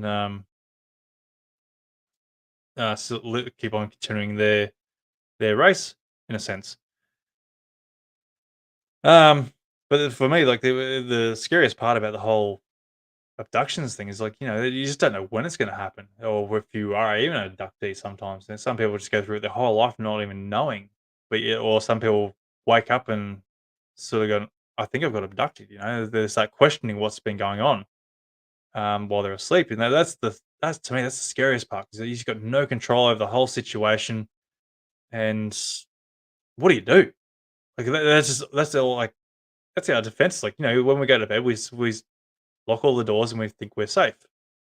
Yet these guys just go through walls and roofs and whatever, and just whether interdimensional, I don't know. They seem to be able to appear out of nowhere and just take us to their ship or experiment, do whatever they need to do to us, and then set us back in our beds, and erase our memories to the best of what they can. And sometimes they don't erase our memories, and some people are remembering the whole encounter. To me, that's sort of really scary. So, yeah, obviously, look, yeah, there's lots of different theories there with regards to abductions and whatnot. To me, that's scary. Helena, have you heard? So, Hellhath has got another comment here. Have you heard of the Sky 360 initiative, and are you aware if there are any plans to develop more in Australia? I'm not sure. I'm really aware of the Sky 360 initiative. Is that regarding the holograms that they keep people trying to bring into existence there with this fake invasion sort of thing? Is that what you're trying to get at? Christopher's got you'll never know if you were or not. Yeah, at most points you'll never know, but some people seem to have the sort of a repressed memory there that sort of comes out occasionally, and for some reason they don't even know they were abducted till years later. Anonymous is back. No point locking your car when you have a encounter. Yeah, well, that's another thing too. Like these things can wipe out our technologies. The scariest part is like we're like being followed by a craft, and it shuts down your car, and next minute you've got missing time, and you're left there wondering what the hell just happened. Like because there's like 2 hours missing from where you should have been home by now. Basically, that's another scary part. And it's like it sort of makes you wonder too, like between that point whether you're missing time, especially if you're in a car. So you're driving around along the highway, whatever, cruise along, and it's like say it's 10 o'clock, and next minute there's this object behind you, and you're sort of freaking out a bit, going, "What the hell is that?" Next minute you come back and you're back driving the car, and it's like 2 hours later. And so, what the hell happened between that point?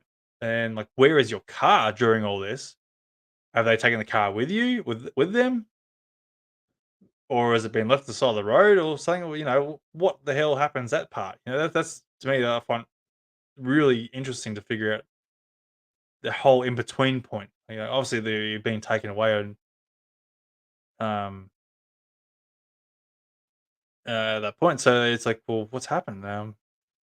And also the other thing is too, like, well, these people aren't seeing any cars coming or going, like for hours on end. So it makes you wonder, are you sort of getting put into another dimension or some sort of dimensional rift you go through or something like that, where you can't see any cars in that matter? It's just really interesting. It's just raises so many questions of what the hell, like what the capabilities are and how they do this. Is it magic? It's one of those things that's really strange. I'm hoping Hell hath will got back to me there by now with the Sky 360 initiative. I might just do a quick little search here, guys, if you bear with me for a sec, and I'll see if I can figure it out myself there. And again, guys, if you want to get in on this quick little chin wag here, hit that link there. I'm going to post it up again there. If someone's interested to go and get in there, you just have to go and accept all the stuff there if you're on your phone and whatnot. It's just goes through a web browser. So let's go. There's a 360. Oh yeah, Sky 360 on that. Hang on, whoopsie, Sky 360 initiative. There we go. So what do we got here? No, mate, it's a Sky UAP observation station. There's one apparently in Sydney. I think I know who you're talking about now. These are developers that are creating the cameras and such that they're creating cameras there and putting them in stationary points with like they're like infrared. They got normal cameras and they're just constantly watching the sky at 24/7. If that's ones you're talking about, and they got a really good view of the sky around them.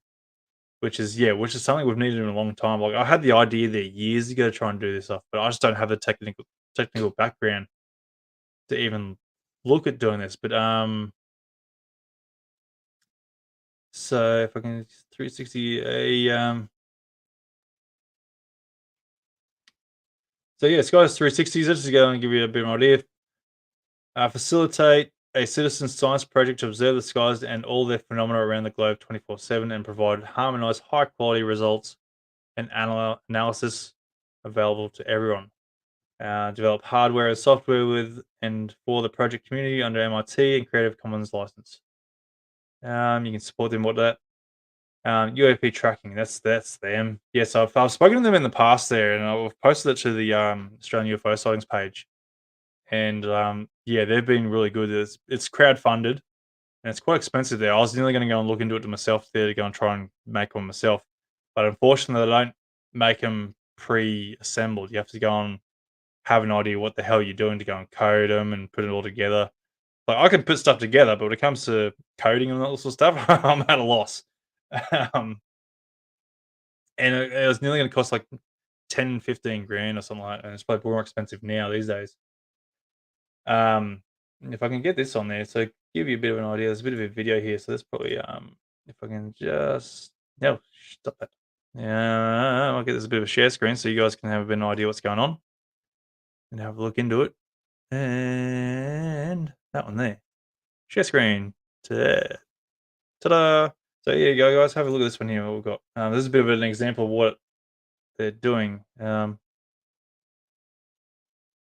of a snippet. So that's a bit better in the clarity as things rendering in. So that there, I'm guessing this here is the object of interest. And we're still going, yeah, very slowly. No, we're rendering. You beauty. I love that. Sorry, guys. We'll try and get there. Yeah, come on, internet. Australia are always on the back burner with the internet. So yeah, okay. The object's back here again. That's of interest. And I'm not sure if that's me trying to render in or if it's the actual camera trying to render it in. So that's probably a little bit of an example of what a I guess those flashes of those. Oh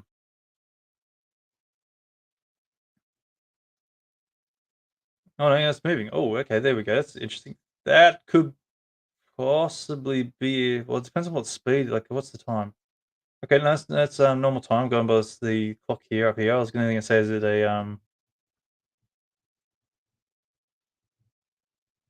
a comet if it was, but then it's too slow? And is that slowing down?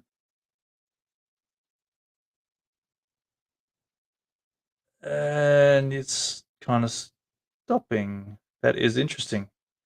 And of course, it's going to go to frame or it's going to come back. How long have we got left on this video? No, that's about it. So if that comes back, that's going to be pretty cool. But it's just the don't you try and do that nonsense. Anyway, get rid of that. So that was actually quite interesting. It sort of had a bit of a tail. It sort of like maybe it was possibly going through the atmosphere or re-entry, basically. So it could have been a re-entry, but it sort of looked like it was starting to slow down. So I'm not really sure what was going on there. But it's interesting. So this is the sort of stuff that we need. Something like this, that's observing the skies 24/7, and to really pick up what we've got in these skies that's going flying around. Because there's some interesting stuff out there, and obviously, yeah, like I was saying before, people are seeing these things. Going back through the comments there, got that. Um,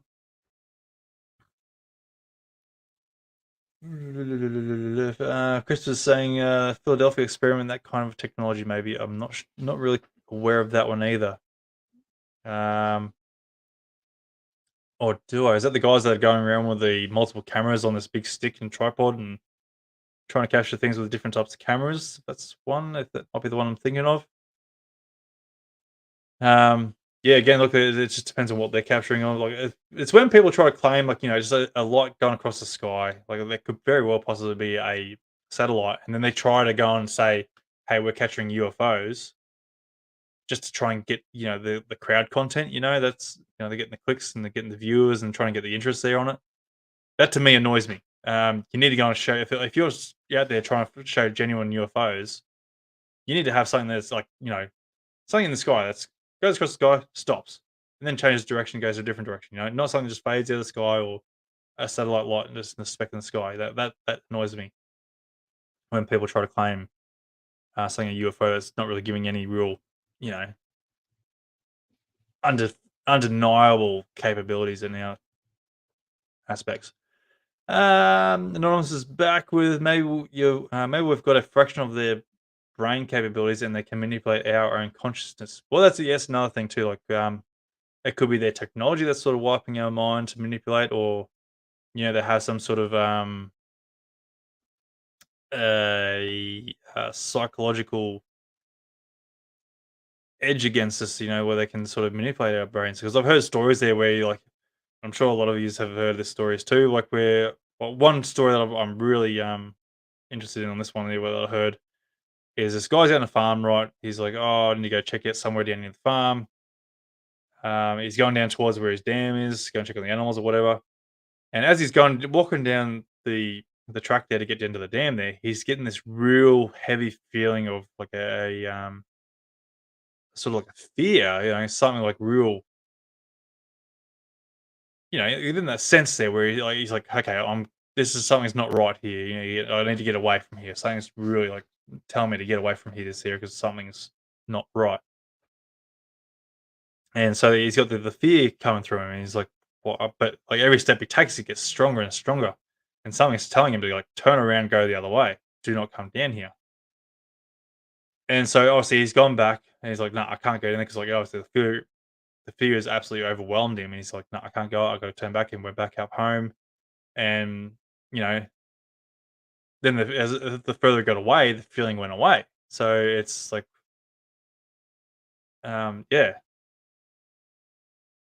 what the hell? Um, Let's see if that comes up. No, you still coming up. Sure, I'm showing you up on the video here because damn it, I'm making a noise. That's what you look like on my end. So yeah, then the next day he went back down there. He didn't have any other sense of fear or dread of going down there. But he obviously had a look around the dam and that. But he could see like a few impressions there, like round impressions in the grass, as if something's like um been on top of it. and I was in this spiral effect, like you saw, like your common sort of what do you call it?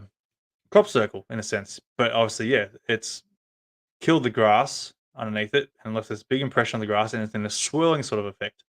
So, yeah, obviously that's raised an interest, and then he's obviously reported onto one of the stories I've heard. To go back to Hell House, yeah, sorry, yeah, so yeah, can they manipulate our consciousness? Yeah, absolutely. I still feel like they have. They can control our consciousness, our feelings and emotions. In that regard, they can take advantage of whatever they can do with it to take control of the situation, which is another scary aspect of it. Going back to Hell House here, thanks Anthony, the costs are a bit high through between $1,500 to $5,000.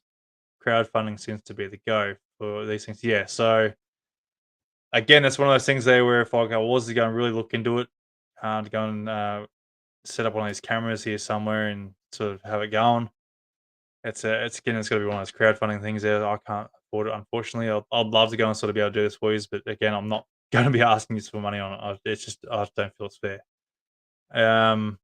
But it's yeah, again, yeah.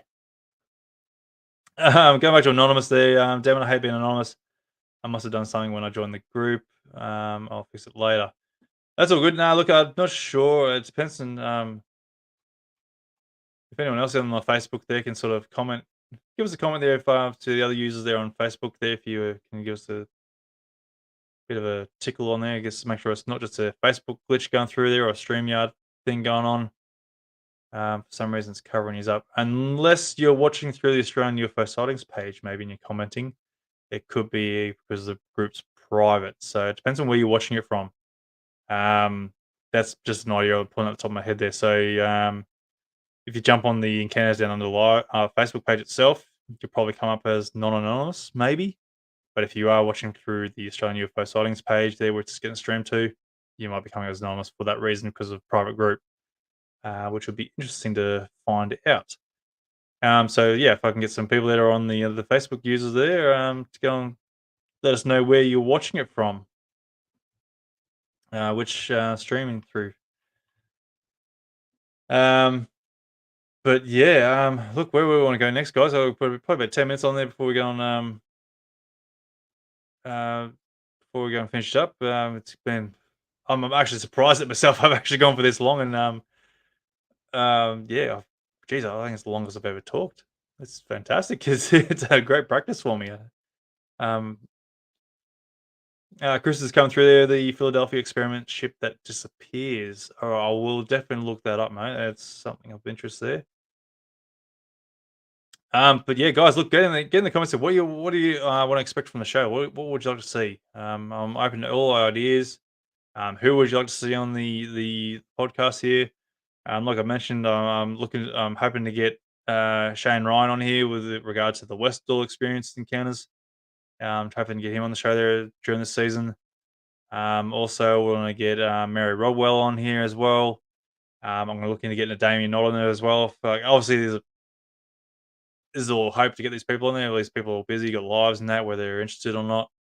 Hoping to get them on there, because like I want their opinions, their thoughts, and their experiences and whatnot. Because that's where the credibility is. I feel in this whole thing. People's experiences, their encounters, their point of view, their perspectives. That's the interesting part. Um, but yeah, I just want to get your opinions on the show, where we want to go with it. I've got a few ideas there. Like I said, I want to go and maybe start looking out there, doing a few expeditions. I did the Lake Monduran UFO expedition there. We've got a few of us out there, which is absolutely a great event there. If you haven't listened to the podcast on that one, I did a quick little episode where I talked again. It was quite good. Just recollecting the whole event on the Lake Monduran, which is a good episode there. We did see something interesting out there. Whether it was a satellite or not, don't know. No, you're not. Hey, Chris, there we go. Chris, not anonymous anymore. What's your feed there? Where were you watching from? I'm curious on that one. Is this through Encounters and Under podcast page now, or is this through the Off Loss page that you were with before? So, give us an idea where you're watching from, mate. So I'm curious as to where you got that feed from. Um, But otherwise, yeah. Look, guys, I'll probably just go and recommend like some places. Sorry, some of my sort of feeds that I go through when it comes to my comments. For the content I go through. Uh, So, oh yeah, you were right. So, okay, so if you come up anonymous, if you're watching through the Australian UFO sightings page, right? Oh, there we go. Um, Coming from Trooper there, doing a good job. Aussie view on this is so needed. I appreciate it, man. Look, there's not much comment there, and content there in regards to Australian content there, but there's a fair few coming out now, which is great. And everyone's doing a great job in their own regard and how they want to do things and that. Um, Obviously, there's a lot more knowledgeable people that get a lot deeper into this whole topic than me. But yeah, obviously, wherever you find your content there, guys, yeah, make sure you share that out there because yeah, the more the merrier. Because Australia doesn't get its involvement in UFOs. We need more into it. Where are you actually watching there from there, Trooper? I'd love to know where you're watching from, mate. And Chris is saying the Australian one that you said, yeah, Australian UFO sightings page. Yep, righto, mate. Cheers for that. So, yep, righto. We've got that narrowed down. Aha.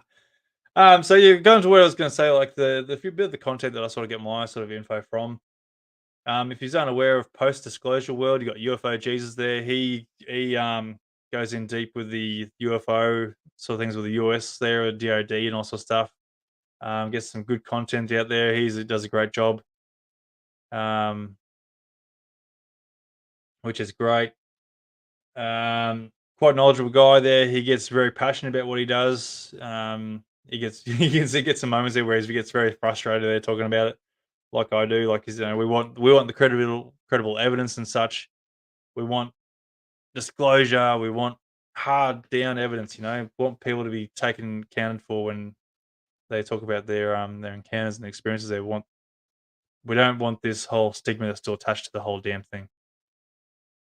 Yeah, so post disclosure world is one of them ones I get into. Podcast UFO with Martin Willis. He's good. He gets his few guests on the show there with some credible encounters there. I used to get right into what was that bloody show called now? Um, the Rojas Report. Um, Alejandro Rojas. A few years ago, he had a podcast there. I'm trying to think what that was bloody called now too. That was a great show. They showed a lot of. They went through things that kept things credible, down to earth, instead of trying to go through speculations and whatnot. That was a good episode. I don't know where they've gone now. I don't know why they've stopped. There was no real information on why they stopped their podcast. But otherwise, yeah, that was a good show. You can still get them on there on Spotify and the iTunes, and I think they're still on there.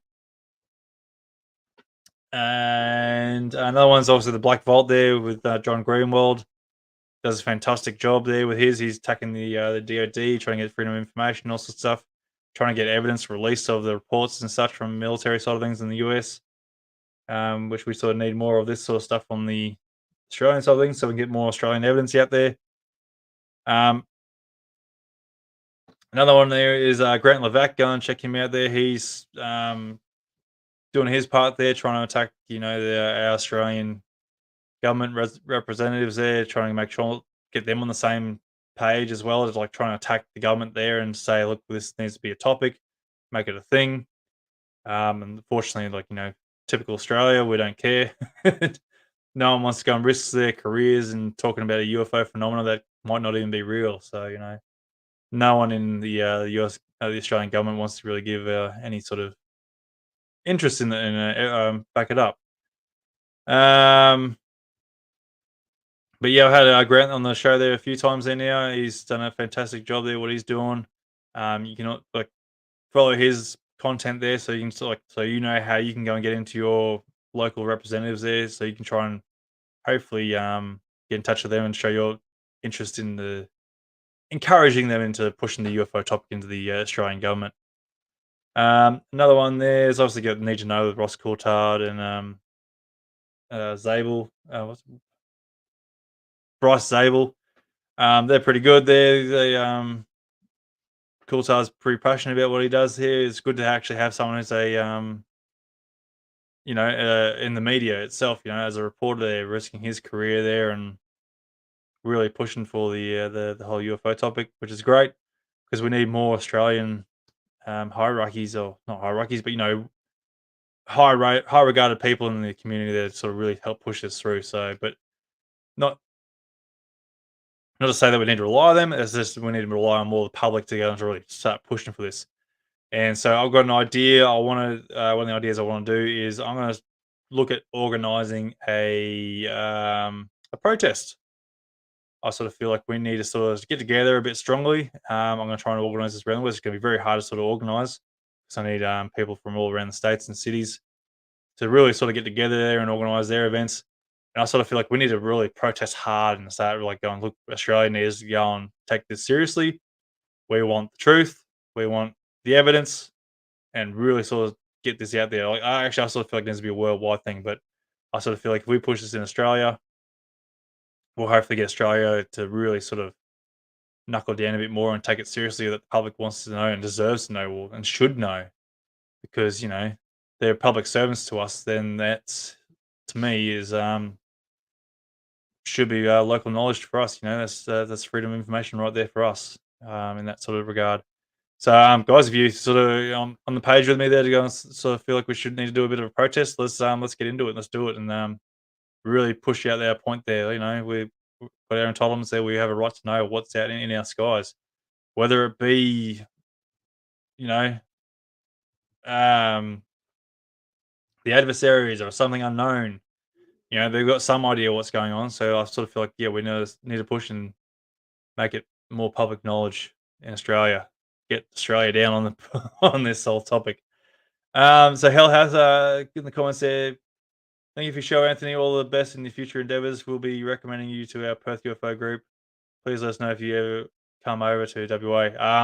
Yeah, look, I've got really no need to go over there, but it depends on where this sort of career takes me on this sort of page, sort of stuff. If I get invited over for whatever reasons, yeah, absolutely, I'm probably willing to go and travel around if work and life sort of allows it. So yeah, I'm happy to go and come over and have a chat. Whoever sounds great. But yeah, look, guys. Geez, I talked non-stop here for 2 hours. Jesus crikeys, I've never thought I could do that. Um, but yeah, look, guys. Unfortunately, no one's wanted to come and join me for a bit of a talk show chat. I hope I get a bit more organised with the next time for a bit of a talkback show and try and get these a bit more organised and get it down pat. But yeah, if you guys know of how to do these talk show things here, send us a bit of help so I can get this thing working. But otherwise, yeah, look, guys, I think that'll do us for tonight. Thank you so much for joining me tonight and getting in the comments there. Absolutely fantastic having you on here. Um, yeah, look, I absolutely love the support here that you guys are doing for me, and I'll look into these things in the future there to go and keep bringing you some great content there. And yeah, good guys, can't appreciate you enough. Helping support the page. So yeah, keep going what you're doing. Share the page out wherever you feel. Invite your friends to the page. If you know someone who's had an encounter who might want to share their experience there, please, by all means, send them my way. I'd love to have them on the podcast. And yeah, guys, welcome to season 4 of the podcast. I wasn't really expecting to get this far with it, but it's great. Really happy we got this far, and I look forward to doing more content with you guys. It's really good. Um, but yeah, by all means, guys, yeah, again, thank you so much for coming on. I can't thank you enough. I think I'll leave it there. If you want to go and show your support to the show, in your own way, there, like we do have some online content that gets them to get your own little shirts and bumper stickers and stuff like that. Yeah, we've got the online store there, which is in the contents there. Um, you know, yeah, just that's up to you. I don't make any profits from the online store either. That's that just yeah, lowest price I can do to sort of cover the cost of what they want to provide because print to purchase. So unfortunately, I can't do much on the prices there, guys. That's the best I got. And yeah, again, I don't make any profits, and there's nothing. Like I said, I'm not against the making profits off this, but it's just not something I want to do. It's not my interest. But yeah, so yeah, guys, yeah, keep your eyes to the skies there, and try and keep your heads out of the old YouTube and TikToks as best you can, I guess. As Chris is saying in the content there, cheers, guys. Look up, not down too much on the iPhones. Yeah. Again, yeah, okay, guys, I'm gonna shut up now. Leave you to it. Thanks again, and I'll see you on the next one, guys. Oh yeah, actually, before I do that, yeah, so live streams every second week. It will be so. It'll be on a Monday. Just keep an eye on the page. I'll post it up on the page when we're going to be doing the next one. So, all the best, guys. I'll talk to you soon, and look forward to seeing you on the next one. All right, see you guys. I'm out. I'm gonna go get myself a drink. I'm dying of thirst here. Get a dry mouth. Woohoo! All right, see you guys. Bye.